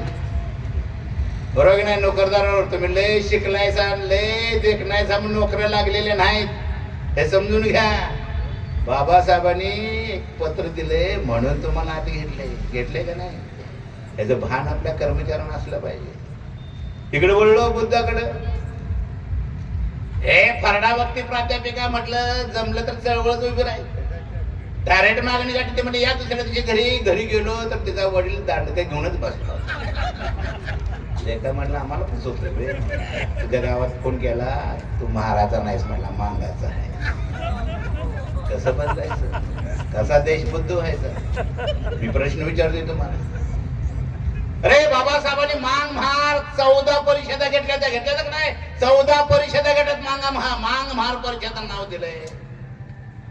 तरी आम्ही जात सोडायला तयार नाही. बाबासाहेबांची प्रत्येक पॉलिसी माणसाला माणूस बनवणारी होती. पण दिली मला मुलगी का अशिक्षित मांगानं अडाणी आमटे बहादूर पोरगी डीएड होऊन 4 वर्ष बेकार होती. मी लोकसभा आणि विधानसभा त्यावेळेस लढलो होतो 89-92च्या दरम्यान. म्हटलं सर पोरगी 4 वर्ष बेकार आहे नोकरीचं बघा. जाता जाता म्हटलं जरा लग्नाचं पण काय. माझं कान टावकारलं. म्हटलं शिकलेल्या लोकांनी दांडकी गाठल्या यो कशानं मारल म्हणा. तरी धाडसानं बोललो. मी मांग आहे खरं आहे पण मी बहुत झालोय. मला बहुत पण लग्न करायचं आहे. काय म्हणावतो आडारी माणूस. बुद्ध म्हणजे माणूसच नव्हा घरके म्हटलं मी पोरगी तुला देतो. आणि मग बाबासाहेबांचं वाक्य मला आठवलं म्हणजे पढे लिखो लोगोने धोका दिया. बायको हिंदूस गणपती आणायचं मी बाहेर नेऊन टाकायचं. गणपती बारका मी बाहेर नेऊन टाकायचं. पुन्हा गणपती बारका मी बाहेर नेऊन टाकायचं. एक वेळ तर काका झाला. त्याला सांगत होते बरं नाही आपण बहुत कमी लग्न केलंय तरी डोसक्यात. एक वेळेस अशी परिस्थिती आली ती शिक्षिका आहे शनिवारची लवकर शाळेला चालली. मी बेडमध्येच होतो बघतोय तर चुन्याची डबी उघडायची डोसक्यावर. म्हणजे चुन्याच्या डबी डोसकं कापडते. तिला जाव दिलं बघितलं तर चुन्याच्या डबीत गणपती बसला. असू नका तुमचंही कुठं तर आहे ते बाहेर काढा. पुढच्या पिढीला देऊ नका. याच्यासाठी मी उदाहरण सांगितले आहे की नाही. कुठं तर आहे त्या मी डफळापूरला गेलतो. आमचा गडी एक सारखा चिमटा सभाजडा त्याला यायचा. म्हणजे का खेळीला आलाय म्हटलं. मी गेलो 6 खोल्याचा बंगला. आत गेलो तर मध्येच गणपती. अरे म्हटलं कशाला ठेवले नाही बायकोचा आग्रह शेवटी की म्हटलं बायकोचा आग्रह. अरे हा 6 खोल्याचा बंगला बाबासाहेबांच्या मुळे मिळालाय. बाबासाहेबांच्यामुळे बंगले मिळाले, गाड्या मिळाल्या, तुमच्या अंगली कपडे घालताय, इस्त्रीचे कपडे घालताय, चांगल्या साड्या नसता, नटताय थटताय, हे सगळं वैभव जर कोणामुळे मिळालं असेल तर एकमेव डॉक्टर बाबासाहेब आंबेडकरांच्या मिळालं. त्याचं भान प्रत्येकाला असलं पाहिजे.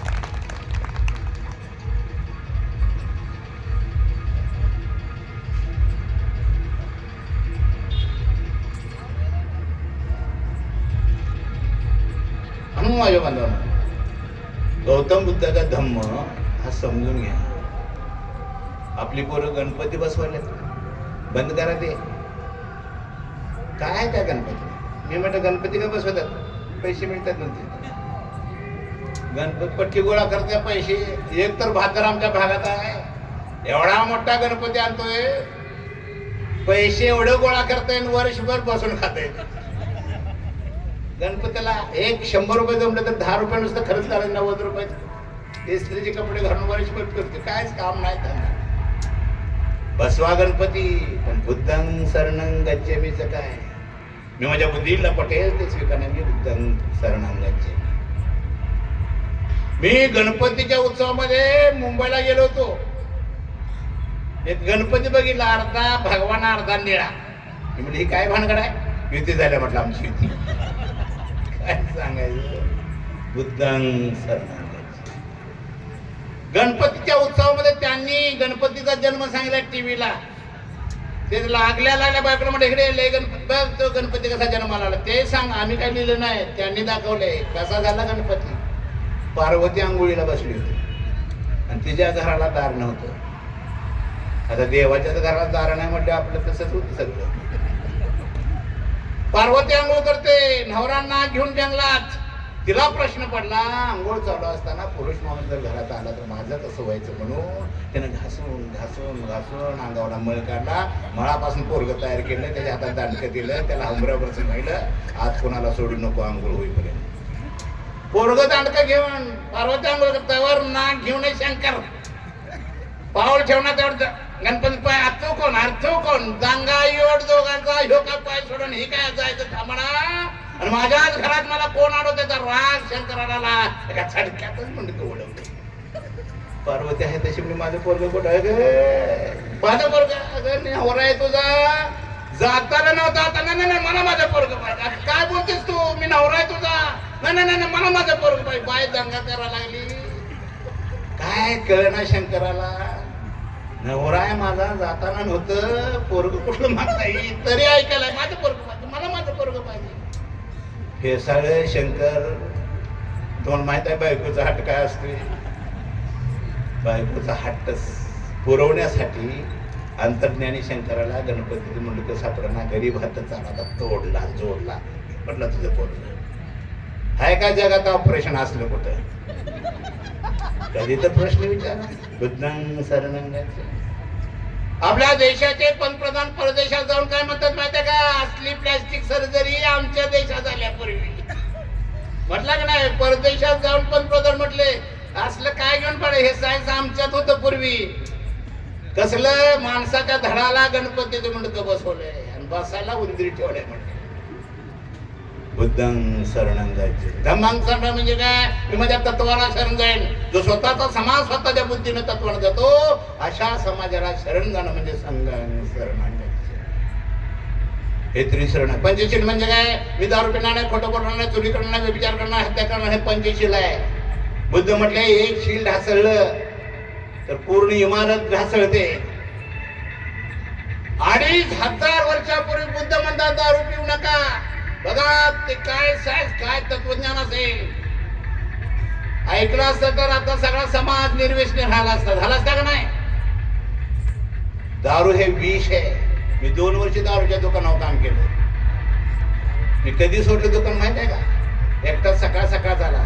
सुमार 100 मिली देखील म्हटलं पैसे देखील.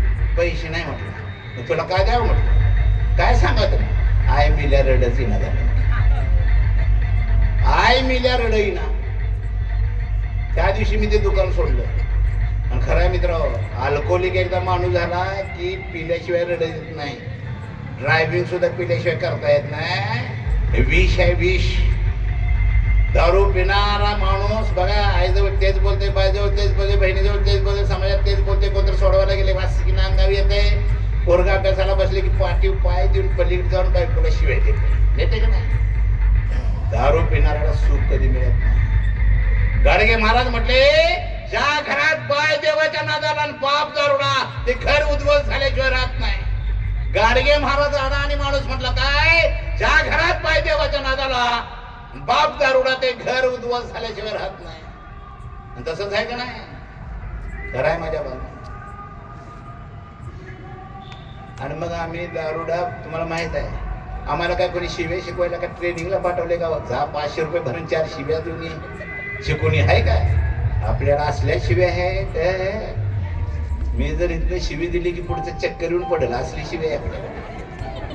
बुद्ध म्हटले 1 ते 10 वर्षे पुरी कॅसेट आहे पोरांची. त्याच्यासमोर जी कृती कराल, त्याला स्पर्श कराल, त्याच्या नाकाला गंध येईल, डोळ्याला जे दिसेल, त्वचाला ते जाणवेल, ते सगळं ब्रेन मध्ये उमटतं. तीच कॅसेट आयुष्यभर लागते.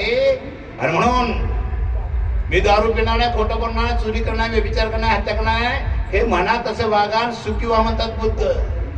हे पंचशील झालं. अष्टांग, 10 पारमिता, समता, स्वातंत्र्य, बंधुत्व, न्याय बुद्धाने सांगितलं. तृष्णेमध्येच दुःख सांगितलं. आणि शेवटी बुद्ध म्हटले, आत्ता दीपक बाबा तूच तुझा आधार. त्या विचाराचा प्रभाव एवढा झाला, देश बुद्ध झाला. या देशाचे सगळे राजे बौद्ध झाले. तुम्ही आम्ही सगळे बौद्ध होतो. जातीयता नष्ट झाली होती मित्र. सम्राट अशोकानं बुद्ध धर्म स्वीकारला. या देशात 84,000 बौद्ध विहार बांधली. सम्राट अशोकानं. तसा इतिहास आहे का नाही? कुठे गेली बौद्ध विहार? आहेत का बौद्ध विहार? एक बौद्ध भिक्खू बिहारचं बुद्ध विहाराचं आंदोलन चाललंय. महाबोधी बौद्ध विहार चाललंय का नाही? ते सुद्धा ब्राह्मणांच्या ताब्यात. ही जी सगळी जी मंदिर आहेत ना कोरीव कामाची, ती बौद्ध विहार आहेत. हे लक्षात घ्या. 2,500 वर्षापूर्वी बांधलेली ही बौद्ध विहार, त्याचं रूपांतर ह्यांनी मंदिरात केले. ते मंदिर ठिबकत नाही, पावसात गळत नाही का? गळतंय. आणि राम मंदिर गळायला लागले. काल परवा बांधलेलं राम मंदिर गळायला लागलंय. पेपरला बातमी आल्या. आम्ही का खोटं बोलत नाही. अरे 2,500 वर्षापूर्वी बौद्ध विहार बांधली, मंदिर त्यांनी केली, पण ठिबकते काय? ठिबकत. 84,000 बौद्ध विहाराचा विषय मित्र. सगळा देश बुद्ध झाला, सगळे राजे बौद्ध झाले. पण शेवटचा राजा भद्र, त्याच्या पत्नी पुष्य मित्र शृंग नावाचा ब्राह्मण सेनापती होता. त्यानं घात साजली. शेवटच्या बौद्ध राजाचा छेडछेड केला. पुन्हा बौद्ध भिक्खूंच्या कत्तली सुरू झाले. जे मेले ते मेले, ते जिवंत होते ते हा देश सोडून गेले. एक बौद्ध भिक्खू चीनला गेला, चीन बौद्ध झाला. थायलंड बौद्ध झाला. जपान बौद्ध झाला. ज्या देशात बौद्ध भिक्खू गेले ते देश बुद्ध झाले. आणि पुन्हा ह्या ब्राह्मणाने या देशात मनुस्मृती नावाचा ग्रंथ आणला. पुन्हा ब्राह्मण, क्षत्रिय, वैश्य, शूद्र, अतिशूद्र, पुन्हा जाती, पोट जाती, पुन्हा 33 कोटी देव आमच्या डोक्यावर मारले का नाही?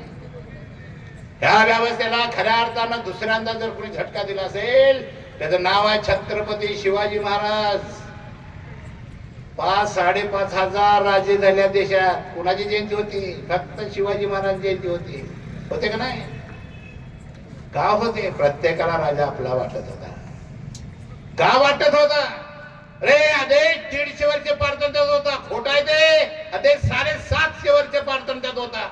डच आले, पोर्तुगाले, मोगल आले, नंतर इंग्रज. डच आले, हुन आले, पोर्तुगाले, मोगल आले, नंतर इंग्रज आले. बारक्या देशाने हा देश गिळंकृत केलं. त्याचं कारण मनुस्मृतीनं असं लिहून ठेवलं होतं, कायदा केलता. फक्त राजकुमारांनीच तलवार हातात धरायची. शस्त्र चालवण्याचा अधिकार फक्त राजकुमारांनाच. कुणबी मराठ्याला सुद्धा शस्त्र चालवण्याचा अधिकार नव्हता. आणि मग परकी यायचे. राजघराणे ताब्यात घेतली की देश ताब्यात जायचा. याचं निरीक्षण जिजाऊनी शिवाजी महाराजांनी केलं. या महाराष्ट्राच्या साळी माळी तेली तांबडी गोष्टी नवी नगर सुद्धा लवार कुंभार मांग माळ ढोल चांबार किसाडे गोसाई केकडे पाचपाती मराठा कुणबी मराठा यांना शस्त्राचं प्रशिक्षण दिलं. आणि तुटलेला फुटलेला महाराष्ट्र महाराजांनी उभा केला. होता जीवा म्हणून वाचला शिवा. जीवा न्हावी होता का नाही? उभा राहिला महाराष्ट्र. महाराज म्हटले मी राजा व्हायला तयार झालो, माझा राज्याभिषेक करा. या महाराष्ट्राच्या प्रमाणे मीटिंग घेतली. सांगितलं महाराज आम्ही तुमचा राज्याभिषेक करू शकत नाही. का? तर आमच्या परशुराम नावाच्या ब्राह्मणाने ही पृथ्वी 21 वेळाने क्षेत्री केलेली आहे. 21 वेळा मराठा मारला, क्षत्रिय मारलाय. ब्याला मराठा नाही, क्षत्रिय नाही, 2च वर्ग पृथ्वीवर आहेत. कोण? एक ब्राह्मण आणि मागासवर्गीय. ब्राह्मण नाही, छातीत ठोकपणे सांगतो तुम्ही मागासवर्गीयच आहात, म्हणून आम्ही तुमचा राज्याभिषेक करत नाही. काय वाटलं असेल महाराजांना? तरी सुद्धा महाराजांनी दुसऱ्या राज्यातून गागापट्टाला बोलवून राज्याभिषेक केला. 1 वर्ष झालं शिवाजी महाराजांना मारल्यानंतर, 1 वर्ष झालं तरी सुद्धा त्यांनी संभाजीराजांना बाप मेलेलं कळवलं नाही. शिवाजी महाराज वारलेलं 1 वर्षानंतर कळालं. किती क्रूर आहेत बघा मित्रांनो. बाप वारलेलं पोराला ह्यांनी कळवलेलं नाही आणि मग संभाजीराजे खवळले आणि एकेकाला हत्तीच्या पायाखाली देऊन कडे लोट केलाय. संभाजी महाराजांनी केलाय का नाही? शिक्षा झाली आणि ह्यांनी सांगितलं मोगलांना शिक्षा मनुस्मृतीप्रमाणे देण्याचा अधिकार आमचा आहे, हा धर्म आहे आमचा. मोगलाच्या राज्यामध्ये संभाजीराजाला जी शिक्षा झाली तशी शिक्षा कुठेही मोगलाच्या राज्यात झालेली नाही. इतिहास आहे, सगळा मोगलाचा इतिहास करा. अशी शिक्षा कुणाला कुणी दिलेली नाही मित्र. त्यांनी त्यांच्या ताब्यातून घेतलं, कंडक कंडक करून संभाजी महाराजांना मारलं का नाही? कणक कणक करून मारलं. प्रेत फेकली, कणक फेकले वडूच्या भागामध्ये आणि सांगितलं त्या प्रेताला जो हात तवेल त्याला शिरछेद करा. आणि त्या भागाच्या मांगा महारा म्हटली माझा राजा उन्हात आहे. हे पटना त्यांनी गोळा केलं आणि वडूला धन दिले का नाही? संभाजी महाराजांना धन देणारा आपली समाज आहे, तिथं वडूची समाधी आहे संभाजी महाराजांची. तरी सुद्धा मला काय कळलं नाही. खोटा इतिहास आलाय तो. छावा पिक्चर नाही, शेवटचा इतिहास खोटा आहे तो. मुस्लिम हिंदूंच्या दंगली घडवण्यासाठी खोटा इतिहास लिहिलाय. या राजांच्या नंतर ह्या व्यवस्थेला खऱ्या अर्थाने खिंडार कोणी पाडला असेल त्याचं नाव आहे महात्मा ज्योतिराव फुले. 11 तारखेला जयंती झाली. फुलेंना तर का जाणवलं? फुले का ब्राह्मण मित्राच्या लग्नाला निमंत्रण होणे म्हणून गेले, पण माळ्याचं काट बामणाच्या लग्नात कसं पडवून फुलेंना धरलं, बामणाच्या पोरांनी ढकललं. फुलेंना लागलं. फुले झाडाखाली जाऊन रडत बसले. फुले रडताय तर तिथं मांगा महाराजांचा तांडा आला. मांगा महाराज म्हटले का रडतोयस? मला ढकललं, माझा अपमान केला म्हणून रडतोय. मांगा महाराज म्हटले नुसतं ढकललं म्हणून रडतोयस, बघ की आमच्याकडे. 1855 पूर्वी पुण्यासारख्या शहरामध्ये मांगा महाराजच्या गळ्यात गाडगं, पाठीमागं पेसाठी लाच राखण्यात कपडा असायचा. अशी मांगा महाराज रे पिढ्यांचा हलाल झाले तरी आम्ही असतोय, ढकल म्हणून रडतोय. तसं झालं. फुलेना काय काय बघतोय म्हटले. रात्रभर फुले झोपले, चिंतन करू लागले आणि त्या चिंतनातून एक सिद्धांत बाहेर पडला. विद्ये विना मती गेली, मती विना नीती गेली, नीती विना गती गेली, गती विना विद्ये गेली, विद्ये विना चित्र कसबे. हे सगळे अनर्थ एका विद्येने. विद्या नसल्यामुळे हा घोळ झालाय हे फुलेंनी ओळखलं आणि फुलेंनी मागास वर्गाच्या शाळा काढल्या. पाण्याचा हावज खुला केला. माझ्या आया बहिणीनो, पाण्याचा हावज म्हणजे काय कळतंय का? इतिहासामध्ये नोंदी मांग महाराज पाणी पाणी करून मेलेत. पाणी पाणी करून मेलेल्या नोंदी इतिहासामध्ये. तास तास आमच्या बहिणी पाण्यावर उभा राहायच्या, कोण पाणी वाढायचं नाही. वाढता वाढता भांड्याला भांडं लागलं तर शिवायशी होईल म्हणून कोण पाणी वाढायचं नाही. काय वेदना झाल्या असतील त्या. म्हणून पुणे म्हटले माझा पाण्याचा हौद आहे, पाणी घेऊन जावा. आणि मग पुणे म्हटले मी उद्यापासून मुलींची शाळा काढणार. ज्या दिवशी फुले म्हटले मी मुलींची शाळा काढणार, त्याच रात्री फुलेंच्यावर पुण्याला झालाय. त्याच रात्री फुलेंच्यावर पुण्याला झालाय. असे घाबरलेले फुले पुण्यामध्ये लहुजी वस्ताद नावाचा मांग तालीम चालवत होता. जवळच राहिला होते. वस्ताद म्हणजे मी अडचणीत आहे, काय झाले? मुलीची शाळा करता म्हणजे माझ्यावर पुण्याला झालं, मला संरक्षण पाहिजे. तो मांगाचा वस्ताद म्हणाले काय विषय आहे? म्हटला माणसाचं काम करतो, कोण तुझ्याकडे येते? 4 शाळेच्या ठिकाणी काय बोलायचं ते बोल, मी तिथे बोलतो. दुसऱ्या दिवशी फुलेचा लावा जमा शाळेच्या ठिकाणी गेला. फुले उठले, उद्यापासून मी मुलीची शाळा करतोय. मुली शाळेत घाला. शिक्षिका सावित्रीबाई फुले. फुले बसले आणि मग तो मांगाचे वस्ताद उठले. काय म्हणतात लहुजी वस्ताद साहेब? हे पुणेकरांनो, शेतीवाल्यानो, जानवावाल्यानो, ही नवरा बायको जे काम करतात ते माणसाचं आहे. जर या दोघांच्या केसाला धक्का लागला तर या मांगाशी गाठ आहे. अशी धमकी दिल्यानंतर पुण्याची भावनागार झाली. पुन्हा फुलेचा नाद केला नाही. पुन्हा फुले दुसऱ्या दिवशी म्हणले वस्ताद आश्चर्य झाले. मुली शाळेची नाद पूर्ण पुन्हा पेटवल्यासारख्याने दाखवलं होता. धर्म बुडवा फुला अमका तमका सांगल्यावर लोक घाबरून कोण शाळेत घरात माग लव दिवसा सकाळी उठले, आपल्या पुतणीला खांद्यावर ठेवलं. कुणाची माय वेळा त्यांना माझ्या आडव्या मला मी माझ्या पुतणीला शाळेत घराला चाललोय. त्या पुतणीला शाळेत ठेवलं, बाकीच्या मुली शाळेत आल्या. सावित्री माझी शाळा सुरू झाली. त्या पुतणीचं नाव होतं मुक्ता साळवे. त्या मुक्ता साळवेला चौथीला गेलं तर सावित्री म्हटली निबंधनी वाचा तो निबंध मित्र. काय लिहिते ती? निर्मिका, तू आम्हाला ज्या धर्माचा समजतोयस त्या आमच्या धर्माची माणसं आम्हाला गावाच्या बाहेर का ठेवतात? आमच्या धर्माची माणसं आम्हाला मंदिरामध्ये का जाऊ देत नाहीत? आमच्या धर्माची माणसं आमच्या सावलीचा विटा का मानतात? नवीन निर्मिका, आमच्या धर्माची माणसं मुंगीला साखर टाकताना आम्हाला लाथा का घालतात? एक ना अनेक प्रश्न विचारतात. ती म्हणते निर्मिका तू काय म्हण, आम्ही धर्म नसलेली माणसं आहोत, धर्म नसलेली माणसं. 1855 ला मांगाची मुलगी म्हणते आम्ही धर्म नसलेली माणसं आहोत. ते खरं आहे काय धर्म तुम्हाला? धर्म म्हटले की 3 प्रक्रिया असतात. सांगूया तर धाडसा नाहीये. काय आहेत 3 प्रक्रिया? धर्माचा संस्थापक सांगायला लागतोय. तो संस्थापक एक पुस्तक लिहितो, त्याला धर्मग्रंथ म्हणतात. आणि माझ्या धर्मात कसं यायचं त्याचा एक विधी लिहून ठेवला जातो, त्याला धर्म म्हणतात. या मुस्लिम धर्म मोहम्मद पैगंबर संस्थापक त्यांनी लिहिलेले पुस्तक कुराण. सुलता झाल्याशिवाय मुस्लिम होता येत नाही. जन्माने जगात कुणाला धर्म मिळत नाही, कट करूनच आत घेतात. या ख्रिश्चन धर्म येशू ख्रिस्त संस्थापक त्यांनी लिहिलेले पुस्तक बायबल.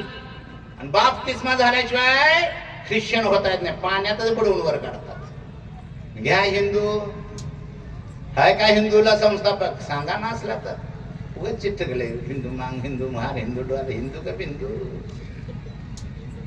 हाय ना? सांगा ना संस्थापक आहे का? हा प्रश्न मी बीड मध्ये विचारला. आत्माराम चांद त्या सभेचे अध्यक्ष होते. आमच्यातच उठलं, मला हाय की? सांग की. शंकराचार्य. मी म्हणलं 4 आहे त्याच्याला कुठला? मग मला माहित नाही म्हणलं. आज या धर्माला संस्थापक नाही. त्या संस्थापकने एक पुस्तक लिहिलं, त्या पुस्तकाला धर्मग्रंथ म्हणून मान्यता आहे का? सांगा ना. 2 वर्षापूर्वी ब्राह्मणांनी सुप्रीम कोर्टाच्या समोर गीतेला नेण्यात सांगितलं आम्हाला धर्मग्रंथ म्हणून मान्यता द्या. कोर्टानं नकार दिला. नो म्हटले हा धर्मग्रंथ होऊ शकत नाही. आणि साडी माळी दिली त्यामुळे गोष्टी नाही. विधानगर सुतारला वर कुंभार महाड डोर कंबार किसडी बसव एकेकडे 5 पारते मराठा कुणबी मराठा यांचा हिंदू म्हणून काही विधी झालाय का? सांगा ना. ब्राह्मणांची मुंज होते, आमचं काहीच होत नाही. मांगानं मांगुड्यात जन्मालायचं, मांगुड्यात मारायचं. महारानं महारड्यात जन्मालायचं, महारड्यात मारायचं. मराठ्यानं मराठाच्या गल्लीत जन्मालायचं, गल्लीतच मारायचं. दिल्लीत मराठा मिळाला तर गल्लीतच प्रेत येते. मुंबईमध्ये मांग मार मिळले की गल्लीतच प्रेत येतात. बाबासाहेब म्हटले शिडी नसलेली इमारत आहे का नाही? आहे का नाही? फुले वारले आणि बाबासाहेबांचा जन्म झाला माझ्या बांधवांना. बाबासाहेबांना व्यवस्थेने क्षणाला अपमानित केले, झटके दिले, ते लक्षात घ्या. क्षणाला बाबासाहेबांना अपमान सहन करावा लागला. अरे बाबासाहेब बॅरिस्टर होऊन या देशात आले, इथल्या धर्म मार्गाने एखादं फूल देऊन स्वागत केलेलं नाही, कुणी सत्कार केला नाही. बाबासाहेब नोकरी लागले, फडतो शिपाई वरून फायरी टाकायचा, वरून पाणी वाढायचा. बाबासाहेबांनी नोकरी सोडून दिली आणि मग संघर्ष सुरू झाला बाबासाहेबांचा. बाबासाहेबांचे गोरे पान स्वच्छ हात त्या महाडच्या शेवाळलेल्या पाण्याला स्पर्श केलं. बोंब ठोकली देशामध्ये जातीवाद्यांनी, धर्मांधांनी. पेपरला बातम्या आल्या तर बाटले पाणी पिऊ नका म्हणून. पेपर अजून आहेत, वाचा. बाबासाहेबांचे हात पाणी बाटलं मित्र. पेपरला बातम्या पाणी बाटले, पाणी पिऊ नका म्हणून. शुद्ध कसं झालं? बाजीभर पाणी घेतलं, गायचं शानमूत कालवलं. एक ब्राह्मण बोलवला, काय बडबड लागणार, अजून बडबडलेलं कळत नाही कसलं बडबडलं. ते जास्त पाणी फेकलं आणि पेपरला बातमी आली, तळ शुद्ध झालं, प्या पाणी. राग आला पाहिजे तुम्हाला? राग आला पाहिजे का नाही? अरे पाठीमागच्या पिढीत शेजारच्या माणसाने मुस्काडीत मारलेली असते पोराला. त्याच्या घरात माझं पोरग चालत म्हटलंय का 2 पिढ्याचं वैर आहे, कशाला जातास म्हणतो की नाही? आपण पिढ्या लाटलं, दळलं, पिळलं, आपलं पीठ झालं तरी सुद्धा ती व्यवस्था तुमची, धर्म तुमचा, ते देव तुमचे. बाबासाहेबांच्या काळात देव होते का नाही? एक तर देव कामाला आला का? बाबासाहेबांनी मी राम मंदिरामध्ये प्रवेश करणार म्हटले का नाही? बाबासाहेब काळा रामाचा भूकंप झाला देशामध्ये, भूकंप. मंदिरामध्ये प्रवेश करणार म्हटल्यानंतर त्याच्या धर्ममार्तांडाने डोंगरालाच कुंपण घातलं नव, रामालाच कुलपात घातला. संघर्ष सुरू झाला, वरून दगडफेक झाली, 120 माणसं जखमी झाली. 120. एक सोनाराचं पोरग संघर्ष बघायला येतं, त्याचा संबंध नव्हता, वरून वीट पडली डोक्यात, पोरग धडपडून मेलं. पण रामाचं कुलूप खाली की निकाल नाही म्हटला नाही. रामा रे, माणसाचं लेकराची विधेत माझ्या दर्शनाला, असा राम म्हटला नाही. मग बाबासाहेब म्हटले, घ्या शपथ, मी राम आणि कृष्ण यांना देव मानणार नाही. म्हटले की बाबासाहेब. हा संघर्ष वाढत गेला आणि बाबासाहेब एवढे टोकाला जाऊन मग 35ला बाबासाहेब म्हणले, बाबासाहेबांनी भेट दिली नगरपालिकेला. तिथं सगळेच नगरसेवक पळून गेले, एक मुस्लिम होता. बाबासाहेब म्हणले, कुठं आहेत नगरसेवक? तो म्हटला, महाराज पोरगे म्हणून पळून गेले शिवाय शिवजी म्हणून. आणि मग बाबासाहेब म्हणले, तुमच्या धर्मात, धर्मग्रंथात, तुमच्या तत्वात बदल करणं असेल तर मला वेगळा विचार करावा लागेल. मी हिंदू म्हणून जन्माला हे माझी चूक नाही, कोणी कुठे जन्माला हे माझ्या हातात नाही, पण हिंदू म्हणून मरणार नाही ही घोषणा बाबासाहेबांनी केली का नाही? आणि बाबासाहेबांनी 56ला बाबासाहेबांनी गौतम बुद्धाचा धम्म स्वीकारला. ती मध्ये शालिताई पाटील काय म्हणायची, बाबासाहेबांनी घटना असलेली नाही, घटना जपच लावला होता तिनं, घटना असलेली नाही, घटना. मग आम्ही म्हणत, तुझ्या कोणी लिहिली का ते नाव तर सांगी म्हटलं. रस्ताच घटना असलेली नाही, घटना असलेली नाही. अरे बाबासाहेब सूर्य सूर्य सूर्य आहे बाबासाहेब. धरायला जाल तोंड वाकडे होतील तर वाकडे होऊन पडले. ती कारखाना गेला, सगळंच गेलं, घरातच बसल्या बाई. बाबासाहेबांनीच घटना लिहिली, हे जगमान्य झालेलं आहे. आता याच्यात काही शंका आहे का कुणाला? जगमान्य झालेला आहे. पण हे खरं आहे माझ्या मित्रांनो, बाबासाहेबांनी जसा मसुदा तयार केला तसा आहे तसा यांनी स्वीकारलेला नाही. हे खरं आहे. बाबासाहेबांना जात नको होती,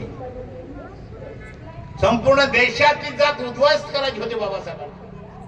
म्हणून बाबासाहेबांनी त्या मसुद्यामध्ये 3 बिलं तयार केली होती. 3 मसुदे, एक आर्थिक स्वातंत्र्याचा मसुदा, सामाजिक स्वातंत्र्य मसुदा आणि हिंदू कोड बिल. 3 बिलं पास झाल्या असती तर या देशात जात शिल्लक राहिली नसती. बाबासाहेबांचं स्वप्न असं होतं, आर्थिक स्वातंत्र्यामध्ये बाबासाहेब म्हटले, या देशाच्या संपत्तीचं राष्ट्रीयकरण करा, या देशाची जमीन सरकारच्या मालकीची करा, या देशाचं सोनं सरकारच्या मालकीची करा, या देशाचे पैसे सरकारच्या मालकीचे करा. या संपत्तीचं एकदा राष्ट्रीयकरण झालं की त्याचं फेरवाटप करा सामाजिक स्वातंत्र्यामध्ये. कल्पना करा, प्रत्येकाला 50-50 एकर जमीन, 2-2 कोटी रुपये, 2-2 किलो सोनं आलं असतं तर कशाला पाहिजे होतं आरक्षण? काय गरज होती का आरक्षणाला?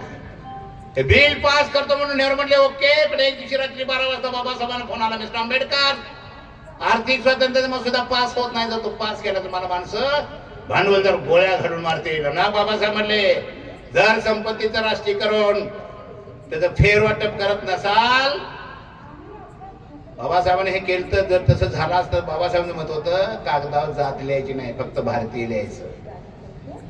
हे अमान्य केलं. मग बाबासाहेब म्हणले, संपत्तीचं राष्ट्रीयकरण जर फेरवाटप करत नसाल तर मग आम्हाला रिझर्वेशन पाहिजे. हा मुद्दा इथं आला. हा मुद्दा मान्य झाला. जे जंगलावर उदरनिर्वाह करणार होते त्या जाती बाबासाहेबांनी कलेक्ट केल्या, त्याला शेड्यूल ट्राय म्हटलं, त्याला 7.5% रिझर्वेशन दिलं. ह्या देशाच्या अनटचेबल कास्ट, अस्पृश्य जाती बाबासाहेबांनी शोधल्या, त्याचा एक ग्रुप तयार केला, त्याला शेड्यूल कास्ट म्हटलं, त्याला 13% दिलं. आणि मग बाबासाहेब म्हटले, हे साडी माडी तेली त्यामुळे गोष्टी नाही, दंड सुतार लवार कुंभार गावातल्या बराबरी होतेदार ह्या देशातले ओबीसी ते सुद्धा सामाजिक शैक्षणिक आर्थिकदृष्ट्या मागास आहेत, त्यांना सुद्धा घटनेच्या माध्यमातून आरक्षण द्या, आग्रह बाबासाहेबांनी धरला. पण पटेल म्हटले, mister Ambedkar, BC BC BC केलं, बीसीच काढून घेतलं, आता ओबीसी ओबीसी ओबीसी काय लावलंय? बाबासाहेब म्हटले, पटेल तू बॅरिस्टर आहे, मी बॅरिस्टर आहे, तू घटना समितीचा सदस्य, मी सदस्य, देऊ नको. पण मी सांगतोय तशी ओबीसीची परिस्थिती ऐकण्या शोधण्यासाठी घटनेत कलम कर, देऊ नको, पण तरतूद कर. आणि माझ्या बांधवांना हा आग्रह मान्य झाला. आणि या देशातले ओबीसी सामाजिक शैक्षणिक आर्थिकदृष्ट्या मागास आहेत की नाही हे शोधण्यासाठी घटनेत 340 कलम आलं का नाही? त्या 340 कलमासाठी आणि महिलांचं जे हिंदू कोड बिल होत, बाबासाहेब म्हटले 750 वर्षानंतर स्वातंत्र्य मिळालंय, पुरुषाबरोबर स्त्रियांना स्वातंत्र्य द्या.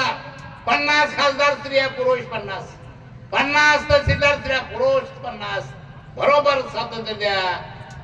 मोर्चे काढले, दंगा सुरू झाला, बाबासाहेब धर्म बुडवाय ते बिल पास झालं नाही आणि मग बाबासाहेब खवळले. एक दिवस सभागृहामध्ये ह्या दोन विषयावर चर्चा होती माझ्या बाजूला. ओबीसीच्या आरक्षणावर, हिंदू कोडीवर सभागृहात चर्चा होती. त्याच दिवशी बाबासाहेबांचा मुलगा वारला होता. बाबासाहेब कवटाळून रडत होते, दुःखात बुडून गेले होते आणि कार्यकर्ते अस्वस्थ होते. जर बाबासाहेब आज सभागृहामध्ये पोहोचले नाहीत तर पिढ्यान पिढ्या ओबीसीची पोरं मरतील. ती जाणीव करून दिली माझ्या बांधवांनो. ती जाणीव करून दिल्यानंतर बाबासाहेबांनी लगेच प्रेत सोडले, धन दिलं आणि सभागृहामध्ये पोहोचले. पण ती फलटण तिथं तयार होती. त्याने विचार केला होता, बाबासाहेबांनी जर भाषण केलं सभागृहामध्ये तर ओबीसीला आणि महिलांना रिझर्वेशन द्यावं लागेल म्हणून बाबासाहेबांना बोलूच दिलं नाही. अण्णा भाषणाच्या प्रती उधळल्या आणि बाबासाहेबांनी मंत्रिपदाचा राजीनामा दिला का नाही? मांगामारासाठी नव्हे, ओबीसी साठी महिलांच्यासाठी राजीनामा दिला. नंतर कालेल करायला नेमला, मंडळ आयोग नेमला, कोणी काही लागू केलं नाही. आणि या देशामध्ये विश्वनाथ प्रताप सिंग पंतप्रधान झाले, बीजेपीच्या पाठिंब्यावर झाले की नाही? व्हीपी सिंग म्हणले मंडळ आयोग लागू करणार. दंगा झाला, पेटला Bharat. Electronic media, print media तुटून पडला व्हीपीवर. एखादी झोपडी पेटली, व्हीपीच्या नावावर खपवली. पोरगी मेली, व्हीपीच्या नावावर खपवली. त्या सगळ्या दंगलामध्ये काय जरा काय बोलायचं काय पण ठेवले. एक दिल्लीमध्ये प्रसंग सांगतो. ह्या गदारोळामध्ये दिल्लीत एक पोरगी कपड्यात सकट जळून मेली आणि कागदाची शिट्टी शिल्लक होती. काय लिहिलं होतं? मी व्हीपीच्या विरोधात आत्मदान करते. तो PSI म्हटला, काही पोरगी कपड्या सकट जायचं, कागद कसा शिल्लक राहतो? त्यानं आईबाला त्या भावाला बाला बोलून घेतलं, झटका दिला. सांगा म्हटलं काय झालं? तो म्हटलं, बाप व्हीपीचं काय प्रकरण आहे, प्रेम प्रकार मेले. जे घडल ते व्हीपीच्या नावावर खपवलं. व्हीपी ऐकायला तयार नाही. आणि मग अडवाणी वाजपेयी म्हटले, व्हीपी मंडळाला हात घालू नको, नसेल तर आम्ही राम मंदिर बाबरी मशिदीला हात घालू. व्हीपी म्हटले, काय विषय आहे तुझा? आमचा राम बाबराच्या गाभाऱ्यात जन्माला आला आणि तिथंच झालं पाहिजे. व्हीपी म्हटला, नाही राम काट्या कोट्यात वनात 14 वर्ष त्या जागेत तिथे नाही म्हणला, गाभाराच. हक्क सोडला नाही. आता व्हीपी ऐकत नाही. व्हीपीने मंडळात लागू केला आणि मग ह्यांचा डोक्यात आलं, आता ह्याला ठेवलं तर आणि काहीतरी मोडतोड करल. आणि मग राम रत्रा काढले, अडवाणी यांचे बसला. काच बुलेट प्रूफ, गोळी मारली तर लागू नाही म्हणून. महाराष्ट्रात रथाला अडवला नाही. आणि मग लालू म्हटला बिहारचा, हे व्हीपी अडवाणी माझ्यात आलंच की बीडीच. लालू काय म्हटला, माझ्यात आलं की बीडीच, अटकच. तो विषय लगेच त्याने उचलला. बिहारमध्ये सीमेवर अटक झाली. आतूनच अडवाणीने आदेश दिला, पाठिंबा काढून घ्या. कधी नव्हतं ते 11 महिन्याचं मराठी माणसाचं केंद्रातलं सरकार पाडलं का नाही? पुन्हा चंद्रशेखर 15 दिवस, पुन्हा यांची बैठक आणि चर्चा सुरू झाली. 7.5% ST, 13% SC, ओबीसीला 27% आणि हे गोताळ आमच्या ओपन मध्ये येणार. मग आमच्या पोराने काय खराटा धरायचा का हा विचार केला. मग त्यांचा निर्णय झाला हे आरक्षण उद्ध्वस्त करायचं असेल तर खाजगीकरण स्वीकारलं पाहिजे, गॅट करार स्वीकारला पाहिजे, उदारीकरण स्वीकारलं पाहिजे, जागतिकीकरण स्वीकारलं पाहिजे. आणि स्वीकारलं माझ्या बांधवा. मी ह्यासाठी इथं आलोय. तुम्ही आम्ही सगळे आता उद्ध्वस्त झालोय. तुम्ही आम्ही. गॅट करारामध्ये 3 तरतुदी महत्वाच्या. एक वस्तूंचा खुला व्यापार, 2 सुविधांचा खुला व्यापार आणि बौद्धिक मालमत्तेचा हक्क ही 3री तरतूद आहे. अरे बाबासाहेबांनी घटना लिहिली. ती घटना लिहिल्यानंतर या देशाच्या सगळे कारखाने सरकारच्या मालकीचे केले होते. सगळ्या वस्तू तयार करणारे सगळे सरकारच्या मालकीचे होते. पोरं शिकत होती, नोकरी लागत होती, सरकारने पगार घेत होते, रिटायर झाली पेन्शन घेत होती. म्हणून आम्ही बंगलन गाड्या उडवत होतो. बाबासाहेबांनी सगळ्या सुविधा सरकारच्या मालकीच्या केल्या होत्या. काय सुविधा आहे तुमच्या? बँक तुमची सुविधा आहे, LIC तुमची सुविधा आहे, दवाखाना तुमची सुविधा आहे, रेल्वे तुमची सुविधा आहे, ST तुमची सुविधा आहे, विमान तुमची सुविधा आहे. या सगळ्या सुविधा बाबासाहेबांनी सरकारच्या मालकीच्या केल्या होत्या. पोरं शिकत होती, नोकरी लागत होती, सरकार मिळून पगार घेत होते, रिटायर पेन्शन घेत होती. म्हणून आम्ही बंगलन गाड्या उडवत होतो का नाही? सगळं खाजगी झालंय. सगळं बॉम्ब तयार करणारा कारखाना खाजगीकडे चाललाय का नाही? आता तयार करणारे 4 बॉम्ब ठेवलं का नाही घरात का उपयोगी पडतील म्हणून. 4 वर्षासाठी नोकर भरती कुणाची सैन्याची असं जगात कुठे झालंय का? 4 वर्षासाठी सैनिक आणि परत आल्यावर काय करणार तो? सिक्युरिटी खाजगी झाली, सगळ्या सुविधा खाजगी, कारखाने खाजगी. जगायचं कसं हा फार मोठा प्रश्न आहे माझ्या बंधवांनो. कसं जगायचं? शाळा खाजगी झाल्या, विद्यापीठे खाजगी झाली का नाही? Deemed university, D Y Patil deemed university, Patangrao Kadam deemed university, Sanjay Ghodawat deemed university. तिथं रिझर्वेशन नाही, डोनेशन दिल्याशिवाय ऍडमिशन नाही. पोरं विमानाने उतरल्यात शाळेत आणि आमची पोरं विमानच बघायला आल्या. हे सगळं खाजगी केल्यामुळे आम्ही उद्ध्वस्त झालोय माझ्या बांधवांनो. बीएडचा मास्तर झाला 2,500 पगार कॉन्ट्रॅक्ट बेस, बीएडचा मास्तर झाला 3,500 पगार कॉन्ट्रॅक्ट बेस, एमएडचा मास्तर झाला 4,500 पगार कॉन्ट्रॅक्ट बेस. अनेकदा मास्तर 2,500 झाला की ते लग्न करणार, लग्न केलं यांची अपेक्षा, बायच्या अपेक्षा, समाजाच्या अपेक्षा पूर्ण करता येणार नाही. मास्तर येणार होईल, केस तोडून घेईल, जग मारून शिकलोय म्हणून. या अवस्था आपल्या वाट्याला आलेल्या आहेत माझ्या बांधवांनो. 15,000 शाळा जून पासून बंद होणार आहेत. जीआर निघाला, 15,000 शाळा क्रायटेरिया लावलाय. 20 विद्यार्थ्याच्या आत जर संख्या असेल विद्यार्थ्याची तो शाळा बंद. 15,000 शाळा बंद केल्या. 20 लाख पोरं शाळेपासून वंचित राहणार आहेत. कोणाची पोर होती? पाड्या वाड्या वस्तीवर पाड्यावर आमच्या शाळा होत्या, त्या बंद केल्या का नाही? अरे प्राध्यापक सुकुमार कांबळे 1.5 लाख रुपये घेऊन रिटायर झालो, पेन्शन घेतोय 75,000. माझ्या नंतर पोरग नेमतोय, पगार घेते 4,500 कॉन्ट्रॅक्ट बेस. कसं जगायचं? घटना बदलणं म्हणजे हे चाललंय का नाही? आता तर हानाहानी चालल्या का? 7 वर्षाच्या आत जर शिक्षा असेल एखाद्या कलमाला तर त्याला अटक नाही. कायदा बदलला त्यांनी, पोलिसांना अधिकार काढून घेतले. 7 वर्षाच्या आत जर शिक्षा असेल तर त्याला अटक करायची नाही, त्याला नुसती नोटीस देऊन सोडायचं, जाऊन कोर्टात जामीन घ्यायचा म्हणायचं. म्हणून आता भीती मोडली आणि आम्हाला जायला तिकडे हाणायला लागले.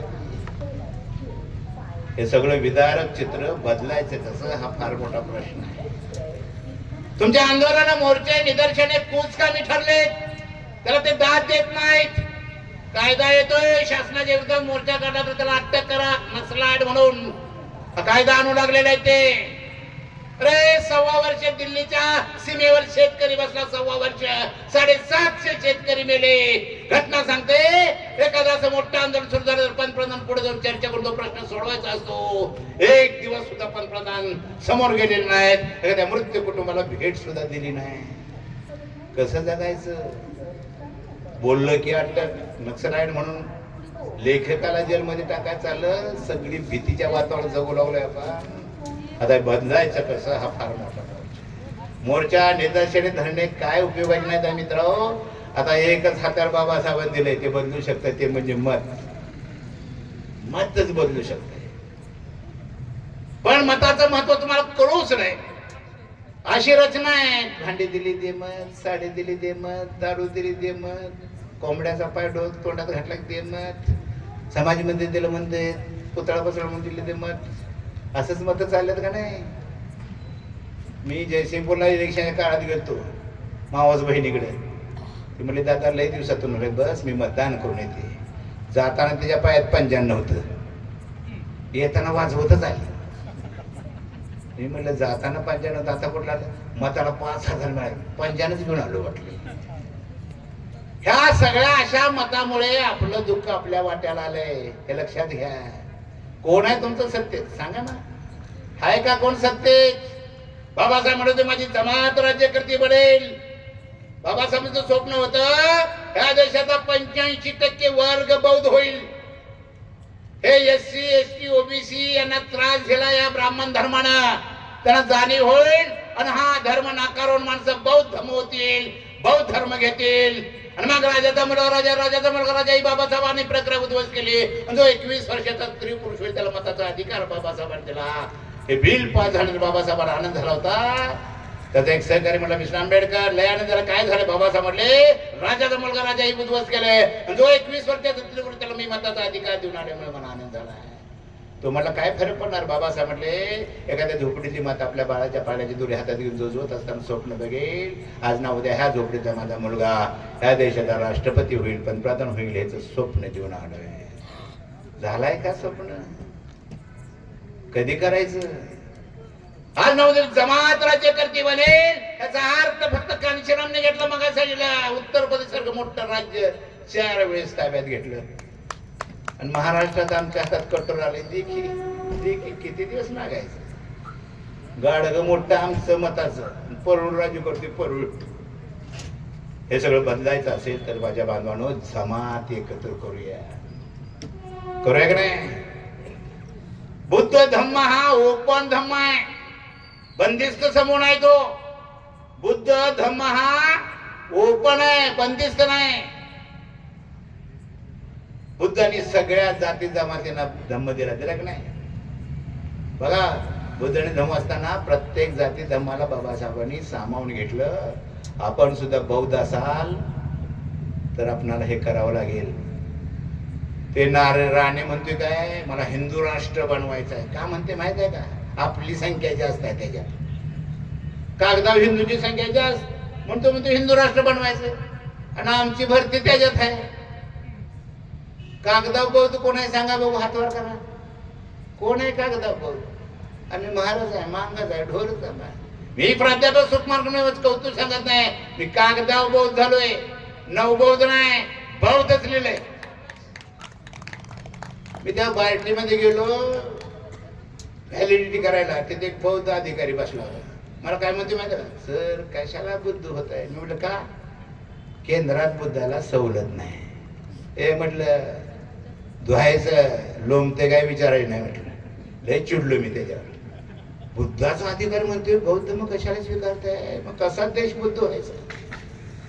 एक स्वप्न मनाशी बाळगा मित्र. हा देश बुद्ध करायचा असेल तर इतर जातींना सुद्धा तो धम्म सांगितला पाहिजे, पटवून दिला पाहिजे, मैत्री केली पाहिजे, आपलंच केलं पाहिजे आणि तो धम्म घ्यायला सांगितला पाहिजे. धम्म आणि धर्म याच्यात फरक आहे. धर्मात कर्मकांड आहेत, आपल्यात कर्मकांड नाहीत. म्हणून बुद्धाला आपण हार घालत नाही, फुलं वाहतोय. आणि बुद्धाने काय दिले? मेणबत्ती दिल्या. अर्थ आहे बुद्धाने जे घटन त्याला सगळ्याला अर्थ दिलाय का नाही. मेणबत्ती पेटली की ती संपणारच आहे, पण ती तशी संपत नाही. प्रकाश देत देत संपते. तसं माणसाचं आयुष्य असलं पाहिजे. जन्म ते मृत्यू यापर्यंत तुम्ही दुसऱ्यांना आनंद देत देत जीवन संपवलं पाहिजे. नाहीतर असं मरू नका. स्मशानभूमी चर्चा बरं झालं कीड गेली. मडकं दिलंय अग्नी हवा माती याच्यापासून मडकं बनतंय. आपला ध्येय तसा आहे. हे बुद्धाचा अर्थ आहे की नाही. पांढरा शुभ्र कपडा का दिलाय? पांढऱ्या शुभ्र कपड्यासारखं तुमचं चारित्र्य असलं पाहिजे. पांढऱ्या कपड्या कुठलाही कलर लगेच दिसतोय, तसं चारित्र्य पांढऱ्या कपड्यासारखं असलं पाहिजे. प्रत्येक गोष्टीला बुद्धाने अर्थ आहे. तिकडे अर्थ आहे का? तिकडे अर्थ आहे. मी एका सभेला गेलो, संयोजकांनी 5 नारळ दिली. एक PSI होता माझ्या स्टेजवर. मी त्याला म्हटलं फोडा माझा पण नारळ. 2 नारळ फोडली. स्टेजवरून बसला. म्हटलं नारळ का फोडला? म्हटलं सर 2 दिला म्हणून फोडला. तरी पण म्हटलं नारळाचा काय तर अर्थ सांगेल. का फोडला नारळ? तेव्हा सर असलं काय तिड्यातलं बोलणार. म्हटलं एक तिथं 2 दिला मला आनंद झाला आणि फोडला. तरी पण काय डोक्याला जरा ताण द्या ना. म्हटलं का फोडला? काय सांगावं? 70 पिढी फोडत आला म्हणून फोडला. म्हटलं ह्याच्यापर्यंत काय उत्तर आहे त्याचं? काही उत्तर नाही. म्हणून माझ्या बांधवांना तुमच्या सगळ्या संधी काढून घेतलेल्या आहे. बुद्धिमत्ता आमच्याकडेच आहे, लक्षात घ्या. बाबासाहेबांना जरा संधी मिळाली. जगातल्या 6 विद्वानापैकी 1 विद्वान म्हणून बाबासाहेब डिक्लेअर झाले, लक्षात घ्या. जरा संधी मिळाली. आता तुमची संधी काढून घेतल्या. तुमची बुद्धिमत्ता आता वापरत नाहीत. आपल्याकडेच टॅलेंट आहे माझ्या बांधवांनो. बहुजन समाजाचंच टॅलेंट आहे, पण ते टॅलेंट वापरूच दिना झाल्यात. परदेशातून टॅलेंट आणलं, मशिनरी आले, काम करून घेऊ लागलेले आहेत. बुद्धिमत्तेवर एक उदाहरण सांगून माझं भाषण संपवतो. मुंबईमध्ये अण्णाभाऊ साठे राहायला होते आणि तिथे एक विद्वान माणूस दत्तावर पिक्चर काढत होता. दत्ताचं शूटिंग चालू होतं. 3 तोंडाचं दत्त, पाठीमागे काय, बाजूला कुत्री. कुत्रा आणलं की गायच्या अंगावर भुंकायचं, गाय उधळायची आणि दत्ताला घालून सुटायचं. 15 दिवस सीन पूर्ण होत नव्हता. अण्णाभाऊ दररोज म्हणायचे, मला 1 रुपया दिल्याशिवाय तुझा दत्त जागेवर राहणार नाही. कुत्रा आलं की गायच्या अंगावर गाय उधळायची, दत्ताला दात पळून जायचा. 15 दिवस फेसाळलं ते.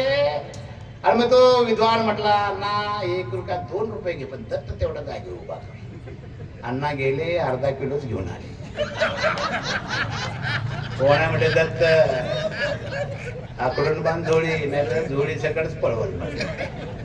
मुंबई सारख्या शहरामध्ये अर्धा किलो कुत्र्याला दाखवलं, कुत्र्याला कळायचं बंद झालं, त्याला दाखवून झोळी सोडलं, नाक लावून उभं राहिलं, गाय राहिली, दत्ताचा सीट फोडला. हे बुद्धिमत्ता आमच्याकडेच आहे, पण संधी दिना झाली तर आम्हाला. अरे काय मांगा मानाचा वाद आहे हो? काय वाद आहे? उगाचच काय वाद तर सांगा. राज्याचा वाद आहे का जमिनीचा? कशाचा वाद आहे? दोघही गावाच्या बाहेर, दोघही मोठच बोलतात, दोघही मोठ्याच खात्यात, पण तण काय तर वादाचं कारण तर पाहिजे का नाही? अरे बाबासाहेबांचं अण्णाभाऊंचं खूप जवळचं नातं होतं, लक्षात घ्या.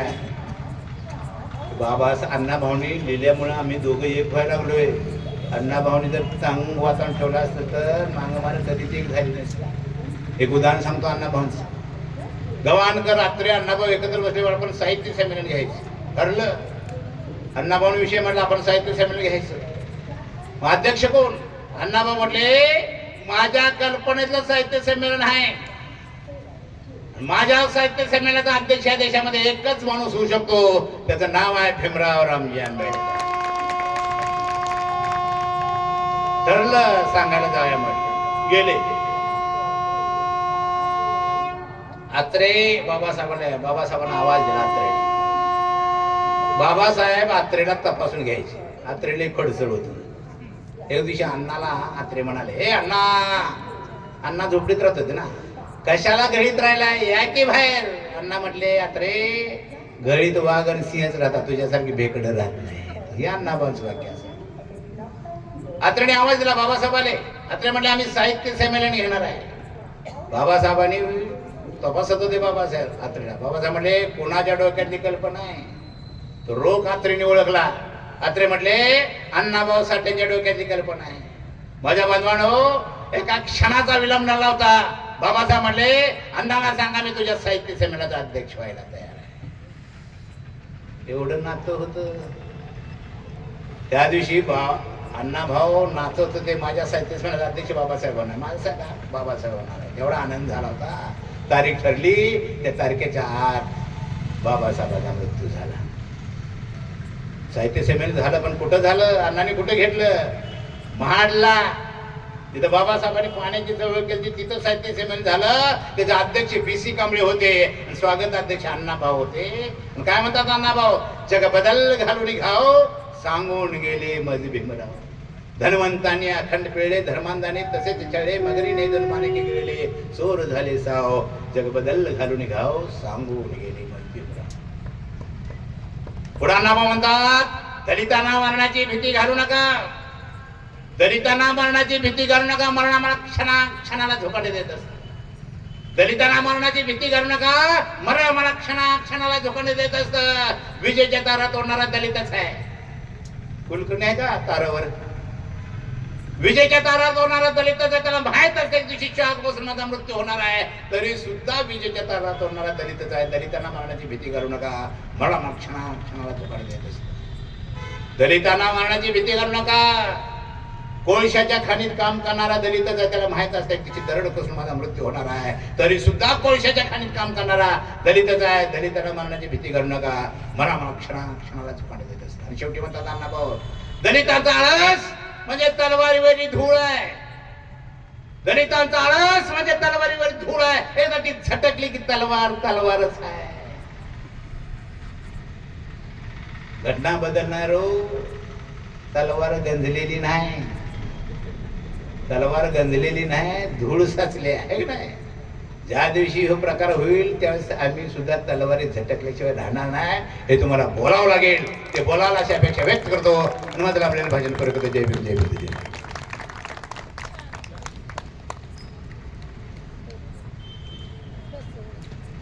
प्राध्यापक सुकुमारजी कांबळे यांनी अत्यंत चांगल्या पद्धतीनं तर या कार्यक्रमाचं आभार व्यक्त करतील हनुमंत वाघमारे.